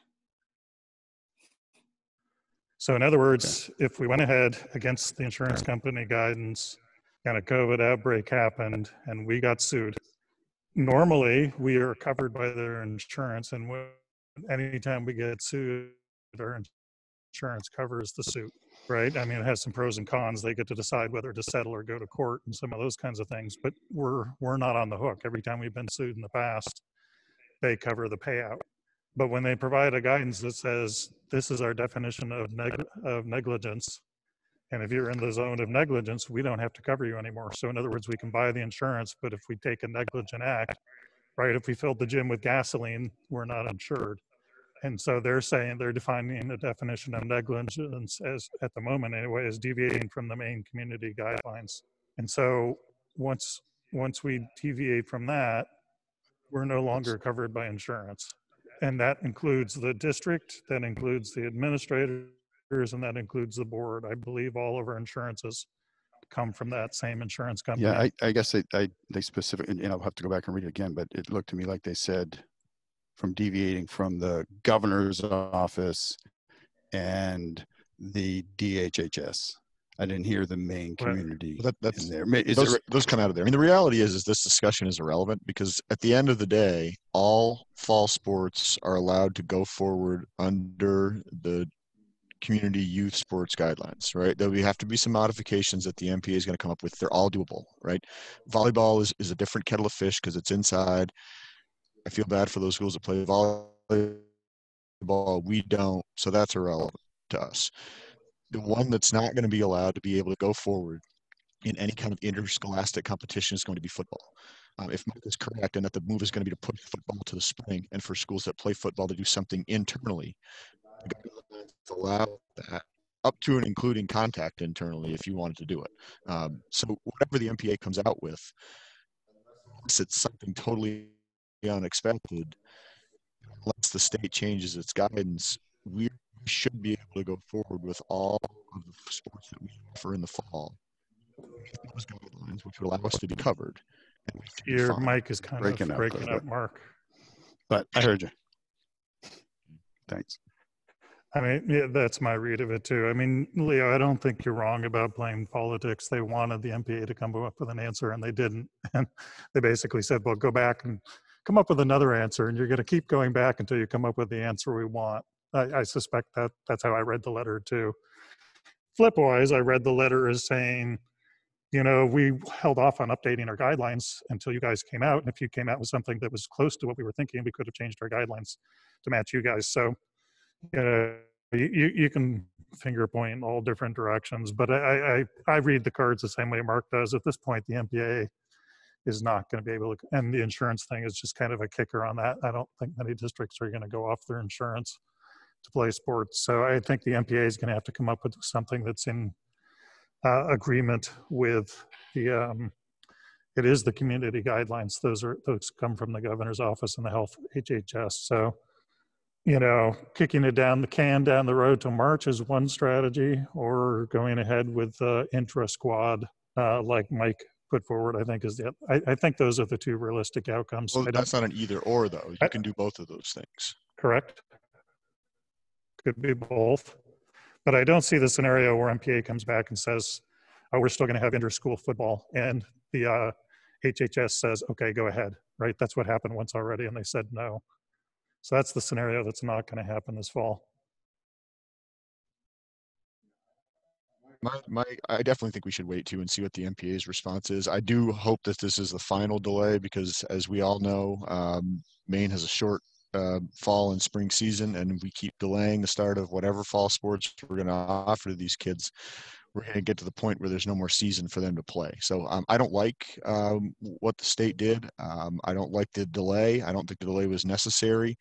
That being said, I hope that this is the last delay, that we're able to play those sports that can meet the newly put out guidelines, which again, I think are all sports that we offer in the fall except for football. I hope that there is a look to offer spring season for football in March or April if conditions allow that to go forward. I would also think that we would want to be flexible as a district in allowing kids to play two sports if that's the case in the spring. I understand safety concerns. I also think that those can be ameliorated, and I also think there's a certain amount of student and parental input that's important there. But get going with what we can get going with, and if we keep delaying, we're going to get nothing for these kids in the fall, which is a huge disservice. I increasingly think you're starting to see the studies come out now about the psychological and emotional well-being, and we're all concerned about physical safety, as we rightly should be, but the social and emotional cost on these kids is something we're not going to be able to really dig into now. It's going to take some time to figure that out.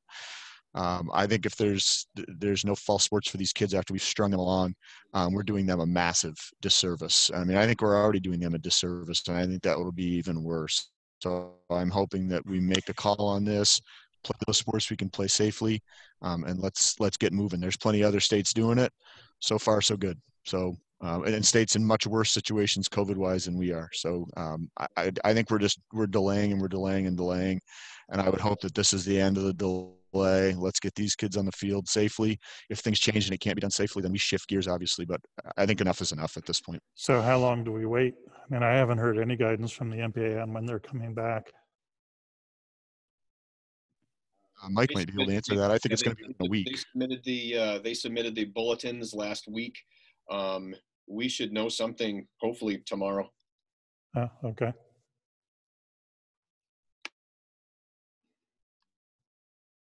I mean, like I say, I'm not trying to push this real hard because clearly I don't have a kid who plays football, but at some point I think we do have to commit, but I don't know when that point is. So that's an honest question. But if we're going to hear it tomorrow, then I guess we don't have to worry about that question. Yeah, I think our motion was generalized to follow MPA's structure or plan for the sport, each sport. That's what ended up passing. So if MPA comes out with the modification that follows community sports guidelines, then I think it's pretty clear that we're in a place that everyone I think feels comfortable with. If not, then I think we have a follow-up discussion. Does that sound like the right approach? Yeah. Yeah, and I just wanted to add, Jake mentioned this last time, and I think it bears repeating, just that this is all the backdrop for this Penobscot County, 158,000 people. We've had 27 people hospitalized in 6 months. So, I mean, we talk about the physical health of our kids, and we continue to be in really good shape. I know, and we do count chickens every day, and we're going to continue to count chickens. And I understand it can change. It'll evolve. It's been evolving. The tough part about what's going to evolve now is every year we have the flu, and every year we have colds and the sniffles. So now that convolutes things a lot, I'm sure. I think about these kids. I don't even know, I guess, what the policy is supposed to be if somebody sneezes, if they're supposed to remove their mask, or if they're supposed to sneeze into their mask and wear their mask all day. But I think we can certainly talk about that under another agenda item, okay. maybe. All right. Yeah. Yeah, I just think that bears mentioning, I think probably each week, where we're at in Penobscot County. And again, this is what troubles me about the fact that we were teetering with going to yellow when you compare it to other counties. It just, it doesn't make a lot of sense, in my opinion. So I just want to mention that. Yeah, Leo, I looked before the meeting, and according to WABI, there's 50 active cases in the county out of a population of 1,048. So there's 0.03% of the county currently has COVID. And I assume nobody in the hospital, or one person in the hospital. So I don't have that number, but.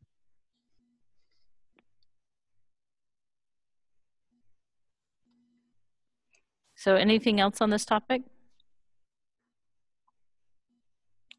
Nope, I don't think so. Okay.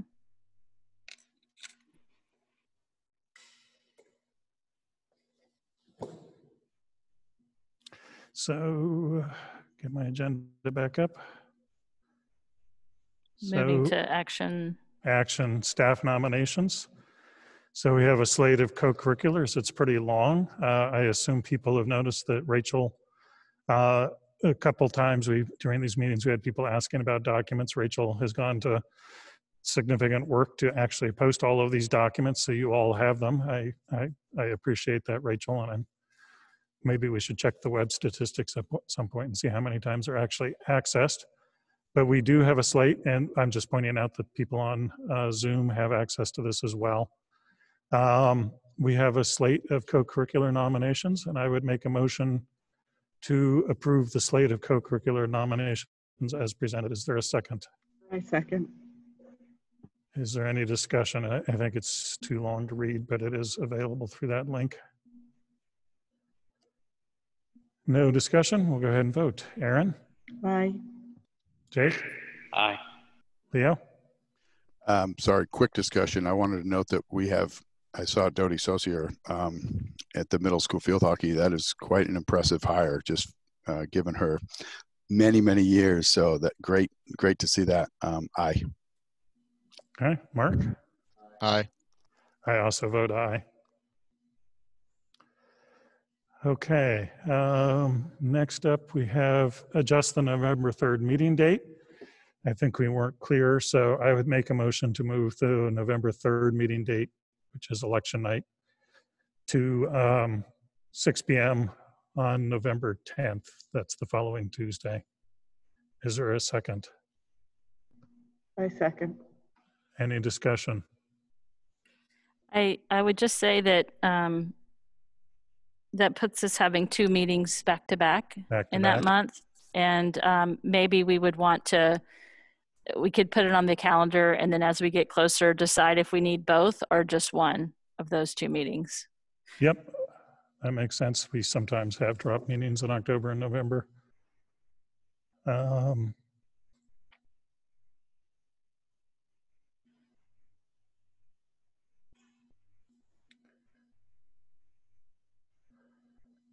And we only have one in December on the 8th.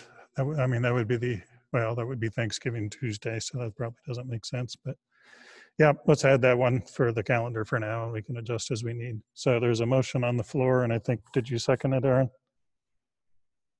Yep. All right, any other discussion of moving the November 3rd to November 10th? All right, let's go ahead and vote. Aaron? Aye. Jake? Aye. Leo? Aye. Mark?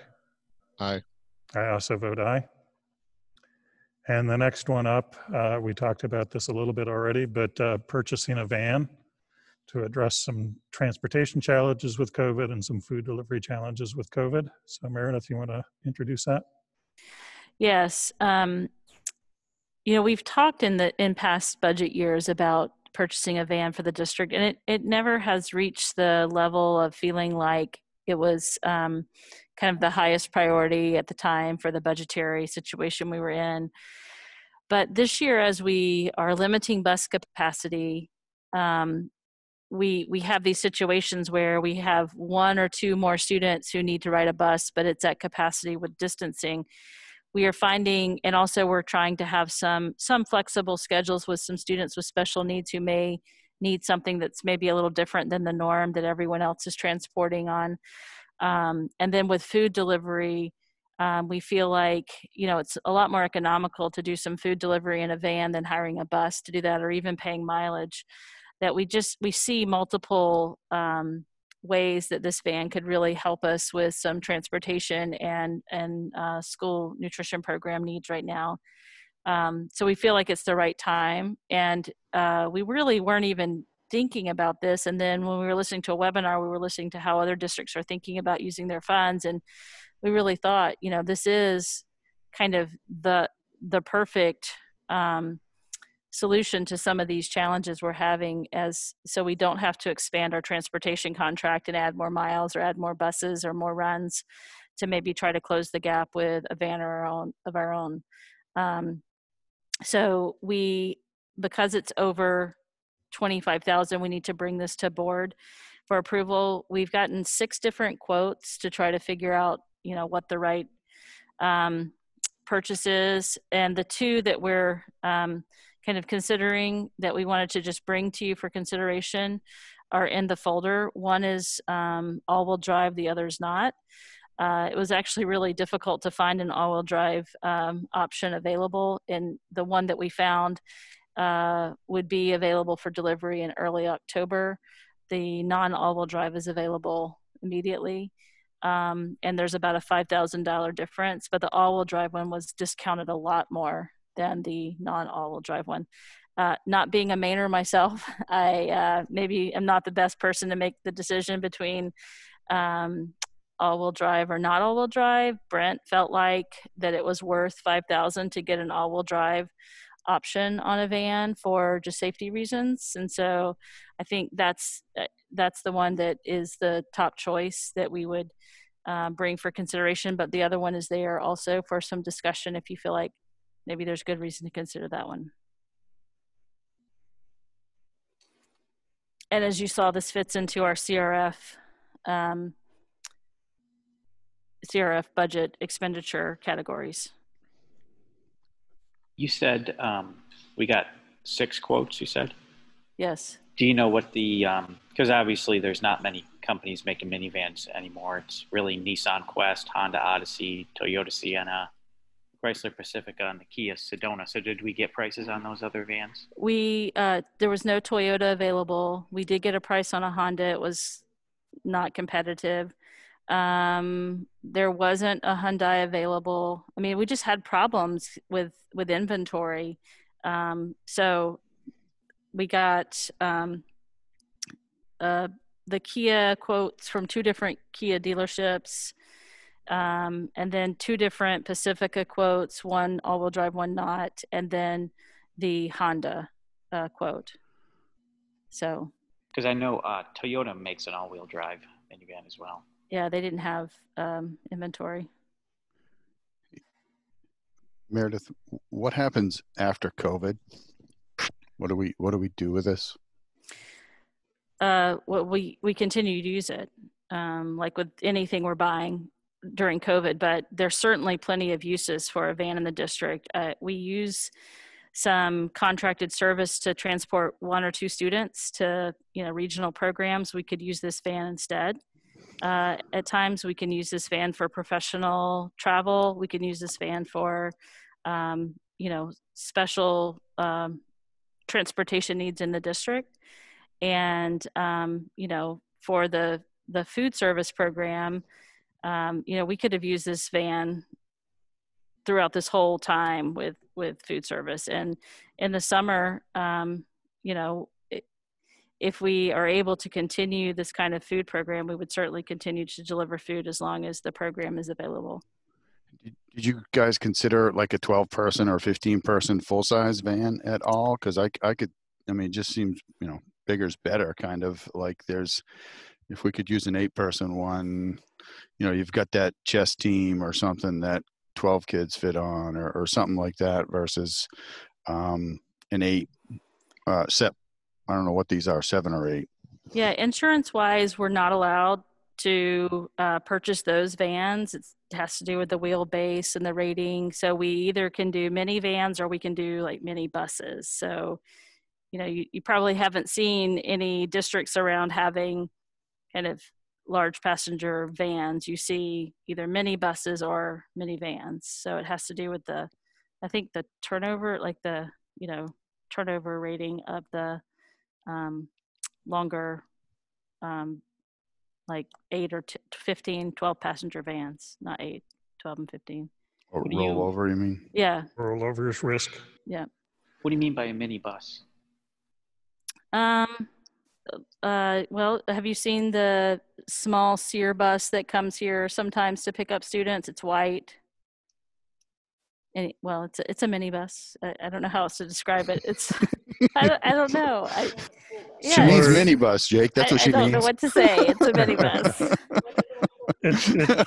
I mean, is it like the old short dual axle school buses? Yes. So it has the door that opens and it's probably, I don't know, maybe 15 passenger. Did we look at any rather than buying new, any used inventory, specifically like lease turn-ins? I mean, they're generally new vehicles, better warranty than newer vehicles, lower miles. Generally, the lease comes with a better certified lease. A lot of times, is a better warranty than a brand new vehicle has. There was one dealership that had something, but they ended up not being able to provide it. I guess I don't know if Lynn knows if they sold it before we were able to act on that. But we did not explore, a lot of used inventory. Really, I asked Lynn to get, we need at least 3 quotes. So no, we didn't go with any used for this. But there was the one that someone offered because the inventory was so low, but we didn't end up getting that quote from them. Do we lose our sales tax exemption if we go down to Massachusetts, for example? We are not allowed to use that out of state. Yeah. So if we go somewhere with a bigger pool, I always look at rental car, things coming off rental car usage too. But if it doesn't exist in Maine, I guess it's probably going to cost us more by the time we have to pay sales tax. So we don't own any vehicles as a district today, right? Correct. Are there any? I've not heard. I ask what happens after COVID because I've never heard of any conversations about us wanting or looking to own a vehicle. It's completely foreign to me. Way back in the day, I think we had some different trucks here for maintenance or something, but are there liability? Do we look at the cost of liability each year and registration, and then I assume it's not. If we are gonna, instead of outsource some of these smaller pickups, I assume we're paying somebody to do that, and then we've got the vehicle on top of it. And did we really look at like what kind of, is this cost savings, convenience after COVID? Because I can see the need for it for delivering meals and whatnot. I don't think we're planning to be in this mode forever. I hope we're not. But what kind of costs and did we consider about actually owning a vehicle? It seems a little bit like a big step to never have one. Who possesses it? is someone going to drive this on a daily basis? Or, I mean, those kinds of policies and stuff that I don't know if you've So already we talked thought about it Yeah. a few years ago. We have. I think the last two budgets. You weren't on the we've board talked. then. We've considered both a maintenance truck and a van. Thankfully, we have a maintenance director that has a truck that, you know, we pay a lot of mileage on that vehicle with all the stuff we have to do with a truck. So in addition, with just rental vans and professional travel, we spend, you know, not an insignificant amount of money in reimbursing for either rental van use or mileage. When we put this forward in the budget several years ago, we did look at the cost of insurance and upkeep. It was not cost prohibitive. And, you know, those costs, certainly if we're able to secure this van through these grant funds, I think it's well worth our use right now when we consider the cost of maybe having to add additional bus runs to accomplish these things. You know, that goes to $2.60 a mile, you know, for, you know, whole bus routes or multiple bus routes. So that adds up quickly. In terms of who owns, I mean, it's RSU's vehicle, but individuals who drive it would have to go through the, you know, have their driver's license as we do drivers. If you're driving other students, there's an approval process that you go through each year. So that would be the same for the van. So I don't feel like it's cost prohibitive in terms of maintenance. So. Yeah, I mean, I guess one of the key, like Jake said, it has been on the budget several times. So it's been something we've thought about repeatedly. My sense is that our district is kind of on the border about whether we're big enough to have our own van or not big enough to have our own van. But we're kind of in a situation where we do have a pressing need for this year, and the capital is going to get paid outside of our regular budget. So it's just given that it was one of the last things cut several times when we were going to have to pay the capital. It seems to me like if we don't have to pay the capital and we just have to pay ongoing operating expenses, which I agree are not anywhere close to zero, but the capital is getting covered this year, and we have a pressing need this year, and we've been close to wanting to have one anyway. It seems like the right year. Do you know if, like, because another good potential use, if we have a 15 or 12 person, which I wondered, I heard of people that live in Glenburn and are commuting and driving students. And in my mind, I just thought it was a big, like a 12-person van, picking up students and bringing them to Hamden, which has always made me think, I wish we had that opportunity to help alleviate that ride piece, because recruitment, getting students here. And again, I just thought in my mind it's a 12, but this is some kind of insurance thing that says we can't have that. In the chat, Lynn says as a public school, we can't have anything over 7 passengers. Unless it's a bus, which requires a commercial license to drive. So that's the reason you can sneak into mini school buses, because you now have a commercially licensed driver. I know the mini school bus would require like a CDL kind of type lessons. And I know not at New Maine, but the last university I was at, they did have some of these 12 passenger for like big field trips, but you had to go get special training before you were allowed to drive it. And they're just much bigger than people are used to, and the back is much lighter than people are used to. And so I even if it wasn't the law, I would probably support the idea that we, you know, if we really want to go that road, we should be going the minibus road. But I think the minivan gets us quite a bit for now.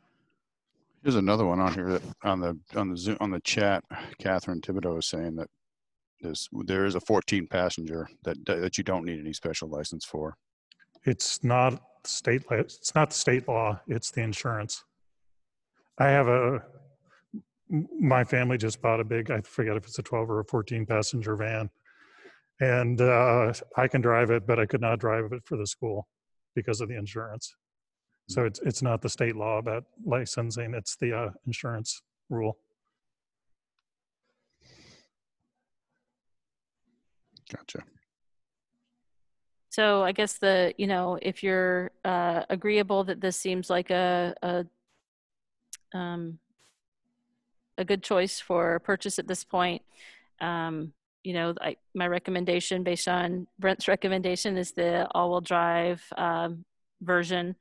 And so when I submitted the budget for CRF, you'll notice it has the lower version, the non-all-wheel drive version in that budget. You may not have noticed that. But at that point, we didn't have the all-wheel drive quote. We were having trouble finding one. So that came in since I had to submit that budget. So if we go with the all-wheel drive, that's one of the things I would adjust in the revised CRF budget. Yeah, I personally agree that we should be getting the all-wheel drive. I think especially when you have people who don't drive bigger cars all the time driving it, the all-wheel drive in main winters is a good idea. And I think we want to revisit our driving policy. I forget, IIJ or whatever it is. I don't think it contemplated that we owned a vehicle. It was about teacher vehicles and student cars. So we should probably revisit the policy, but I think we should go ahead. So I'll make a motion to authorize the purchase for, I think the quote's 35,000 something, but I'll make a motion to authorize the purchase up to 37,000 of a all-wheel drive minivan for the district. Is there a second? I second. Any other discussion? I would just like to reiterate, like, if we can do like a last check for any, you know, if there are any used ones. One more check for used vans before we pull the trigger on the purchase. Yeah. And Birdie is telling me that Downey's Toyota may have ones all-wheel drive used. Worth checking. I mean, it depends on how old you get used. I mean, Jake is talking about the thing, 2 to 3 years is the sweet spot, but if it's 7 or 12 years, I don't think that's really it's not a good investment long-term. No. Yeah. Okay. So can you remind how long on the all-wheel drive, it's the lead time is when? It says early October is the delivery. Early October. Yep. All right. Yeah, I agree. Checking around. One more check. So, I mean, we're just authorizing the purchase of a all-wheel drive up to 37,000. We'll trust the administration to do that efficiently. So I think we have a second. We'll go ahead and vote. Aaron? Aye. Jake? Aye. Leo? Aye. Mark? Aye. I also vote aye. And next up on the agenda is Facilities and Building Committee. As you've all seen, construction is going forward. We just had a call with the architect this morning, Brent and Meredith and I. People should know there's going to be a trench across the front parking lot at the high school sometime soon to get electricity run down to the building. So that's going to be, they're going to try and do it up mostly on a Wednesday, but that'll be a little bit of interruption for people.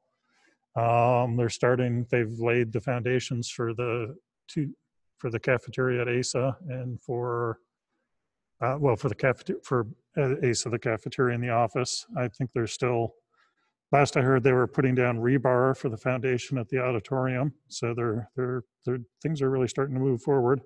Still hitting a lot of the cases where we're ripping the guts open to do the renovations and discovering, oh, there's asbestos there. Oh, that electrical conduit's not where we thought it was. So there's a lot of little change orders going through. But that's hopefully going to settle down once the existing conditions, once we get out of the existing conditions piece of things. We were talking about the building committee, starting that up again and having meetings once a month. Probably at this point, there's not a lot of big decisions to make. There will probably be some decisions when we transition from the contractor to self-managed construction, but that's 18, 24 months down the road. But in the meantime, probably the main function of the building committee is really just to let people know what's happening, to get that information out into the community about what's happening, because people are following this with a lot of enthusiasm, and sometimes it looks like nothing's going on, but really something really complicated like ordering the I-bars that span the auditorium or doing something inside has been happening that's really big. So just a way to have communication. What else would you add to that, Meredith? There is a date for a building committee meeting, so building committee members will be getting an email about that from me tomorrow. And then we are going have our ratings call tomorrow for the ban, just to it's all part of our finance plan. So that's moving forward well. And, I would just say that as Brian said, the existing conditions, I asked the question today, are we at the part of the project where you would expect to have more of those being found, and that it's anticipated that that will slow down? And, the answer was yes, that this is the time when you're, getting into the existing building more as you are doing demolition and pulling out, the elements that are going to be part of the remodel. I'm certain we're not out of the woods, but I think, Robin said she was going to put together a comparison of, percentage completion of the project, just percentage of change orders, just so we can track where we are. And I think that'll be really helpful for us to monitor. Can the principals maybe weigh in on how the noise has been? I'm just curious how disruptive, well, I don't know, from staff and general, I guess. What are we? I can weigh in at the middle school. We get a lot of tractors and like trucks and other things going by the window here, and it's fairly noisy, but it's periodic. I don't think it's to the point of all day long disruption where it's maybe a few minutes here, a few minutes there. But so far so good. Yeah, same. I mean, it's construction noise that bothers some classrooms more than others. It's the ones that face that, the parking lot, and our study halls and the cafeteria are affected by it. Probably a couple of the math classrooms, but yeah, it's is what it is, I guess, right? But there's nothing that exceeds what we were expecting, right? Construction project going on in our backyard during school, and it's nice weather and people's windows are open, and it's an annoyance for sure. I would agree with Reg. It's an annoyance, but it's a necessity, and we know that, and we just keep looking ahead at what the end product's going to be. Today, there was a lot of dump truck deliveries, and so when the back would slam down, the kids thought that was pretty cool because we're outside a lot with learning and everything. So, but yeah, it can get loud, but we can't change that, and we're gonna get through it. I think, when we contemplated a owner-occupied project, we did not anticipate we would be wanting to have our windows open and be outdoors as much as we are this year. So it's, it certainly does impact, probably it's intermittent, with the loud truck going by right now. I think the contractor's trying to be cognizant of things and trying to schedule certain elements to be considerate of that, but there's only so much they can do to limit that. So, I think we're developing a really good working relationship with the contractor, and, like they've been working with us on Wednesdays to try to optimize some elements on Wednesdays that they need to do that would be difficult to do with people in the building. So, I think that Bowman's been really great to work with so far. Agreed. Yeah, I would just say, but outside the noise, it hasn't really been a disruption to the school day. A couple times with the back parking lot has been relatively closed off in the morning, or trucks have to move so cars can get in, but it's really just been the noise. And that hasn't exceeded probably what people expected, so.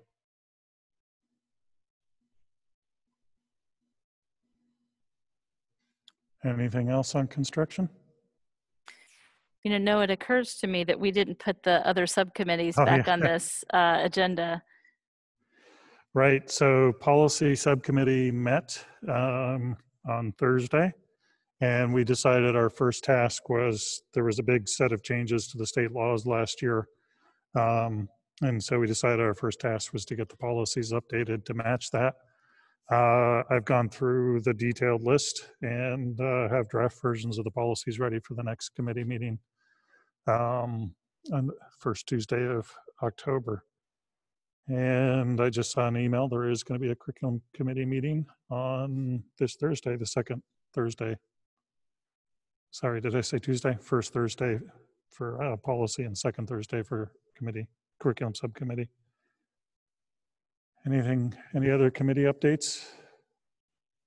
I know Spruce and UTC sometimes take a few months to get up to kicking, and it may be longer with COVID, but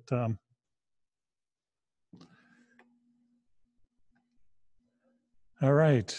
Any other business from the board? Any requests for future agenda items?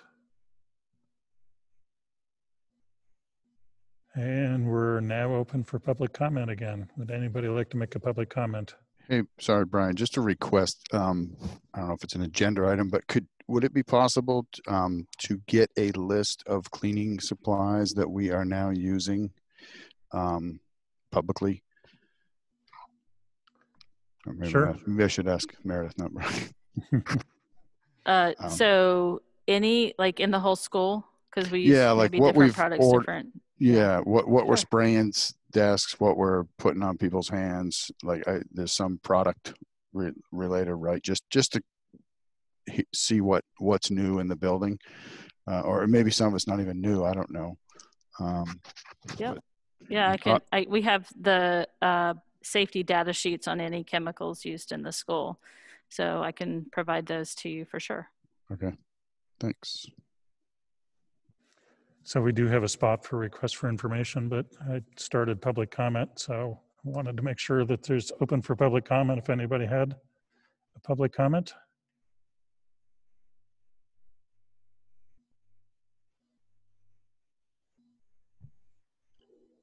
Hi, I just had a quick question. Has there been any survey work being done or any feedback onto whether or not families are in fact doing the preschool symptom checks? Pretty sure we haven't done a survey. Do Meredith or the principals any sense of the degree to which that's being followed? We haven't done surveys. I know that I've seen principals underscoring these in messages and emails that have gone out. So, you know, that's the extent of our work on that at this point. Reg, Richard, Kristen, anything to add to that? I don't have any data around it, either kind of anecdotal or kind of objective or subjective, I should say. Yeah. Patrick, I have to admit, I missed your voice faded off right at the end, the last part of your question. If you could just repeat that. Yeah, sorry about that. I was just wondering if there was any sense as to whether or not the symptom checks before school every day are being done or not. Because UMaine has an online app which students and staff and faculty are required to do every day. My wife is at UMaine and she showed that to me. And I was wondering, since we're not doing any kind of online app or paper, fill out a form and turn it in when you go to school, if there was any sense as to whether or not that was actually being done or not. Yeah. I don't have data on what parents are doing prior to school. I don't have school-wide data on that. No. Well, actually, I'm gonna change my response because we have had a great. I feel like we are getting phone calls from parents in the morning reporting symptoms for students that are staying home, and so we are tracking that and have a spreadsheet where we're recording whether students are home for a symptom or was close contact or was travel out of state. So I don't have the numbers in front of me, but we are getting parents recording that and calling us. So. Any other public comment?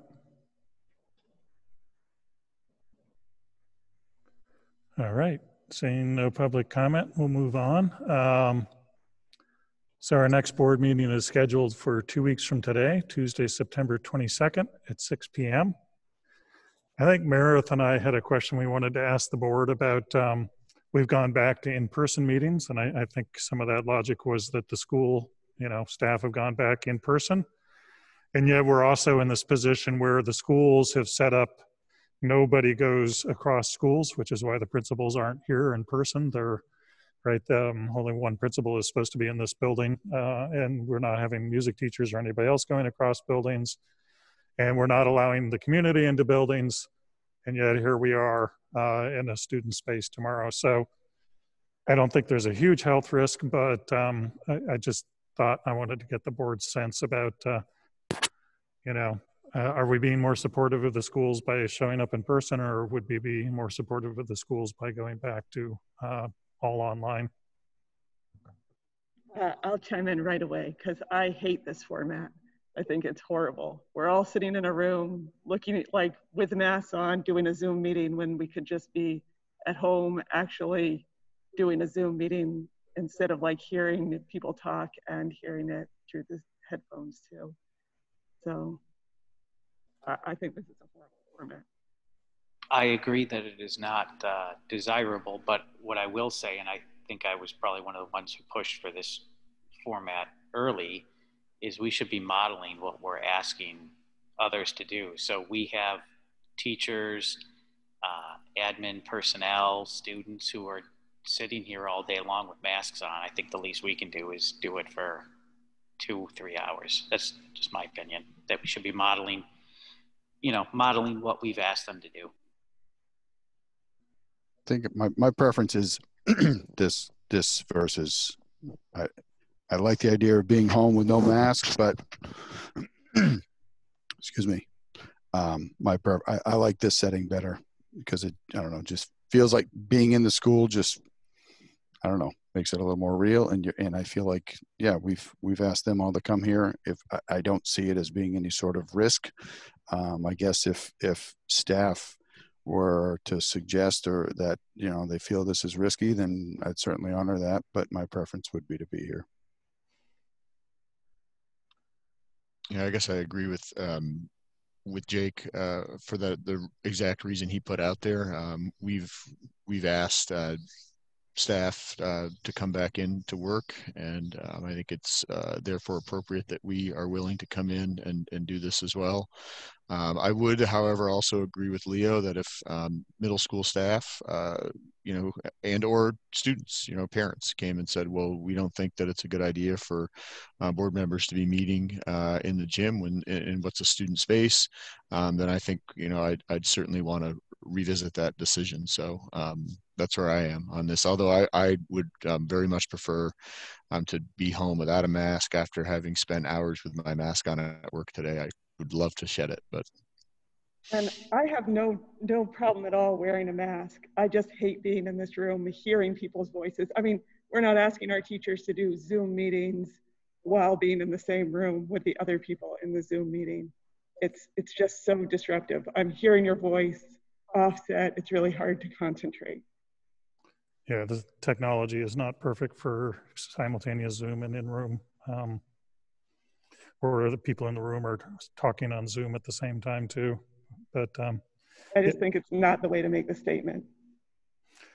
I mean, in the end, I would like to be supportive of staff. And on the one hand, we're asking them to show up in the buildings and wear masks. On the other hand, we're asking them to really restrict their footprint. So I don't know what's more supportive. I'm more than open to feedback about what's more supportive. But for now, I think we'll just plan to go ahead.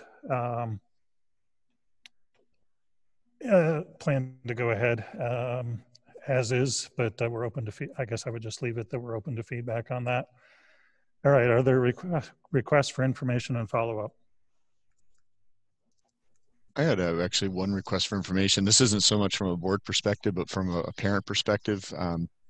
It's my understanding that juniors at the high school have been informed about the PSAT when they're going to take it, but I think there's some confusion on actually how they're going to take it. Are they going to take it in person, or how's that going to work? And it sounds like there's a fair amount of angst about that. So if that information could be sent out to those kids and their parents, that would be fabulous.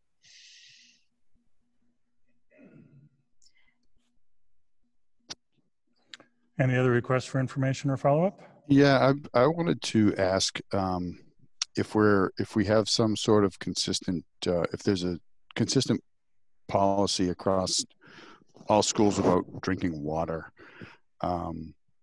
in the classroom. It sounds like that's not something we're allowing, and I hadn't heard of it. I didn't hear any discussion of it previously, so I'm curious if all schools are not allowing kids to drink water, and if and maybe understanding what the rationale is behind that would be of interest to me.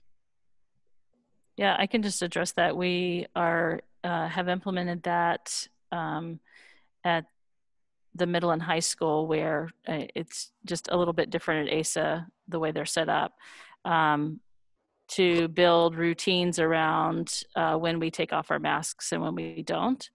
And so we decided to start the year with most classes go out and drink water and have some outdoor time mid-class.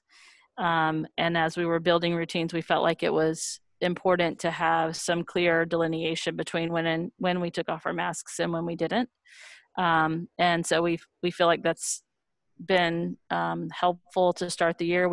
That is something that we're monitoring and plan to, consider adjustments on that one in particular as we feel like people have routines down.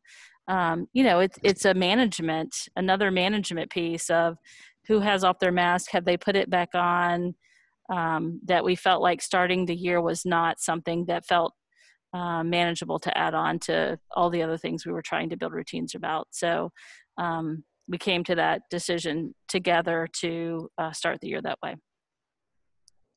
That's right. I mean, obviously, hydrating is important. So I'm glad to hear that you're going to you're going to still be monitoring that and considering adjusting. Yeah, I mean, we don't think that anyone is going to be dehydrated from class period without water. So, but we are monitoring and willing, as with so many things, to make adjustments as we move forward. But encouraging hydration is something important, but also balancing that against trying to establish routines. And we felt like there would be opportunity for students to have water at some point in the class for most classes. And then certainly if someone is having a problem and needs to get water for whatever reason, there's a way to do that outside of class if you need to excuse yourself and go do that. Thanks.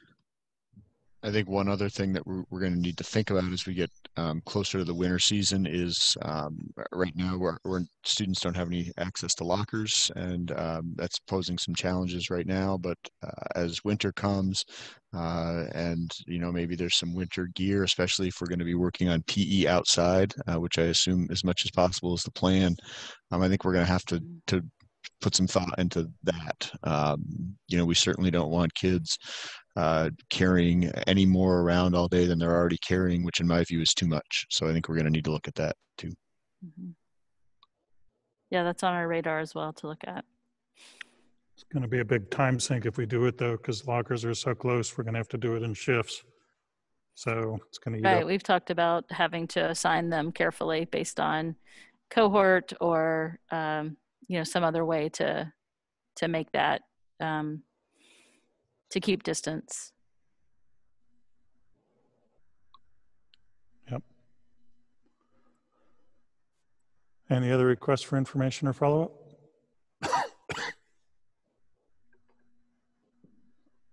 All right, seeing none, I don't think we have an executive session tonight.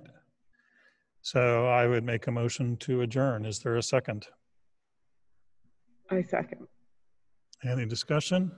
We'll go ahead and vote. Aaron? Aye. Jake? Aye. Leo? Aye. Mark? Aye. I also vote aye. We're adjourned. Thank you, everybody.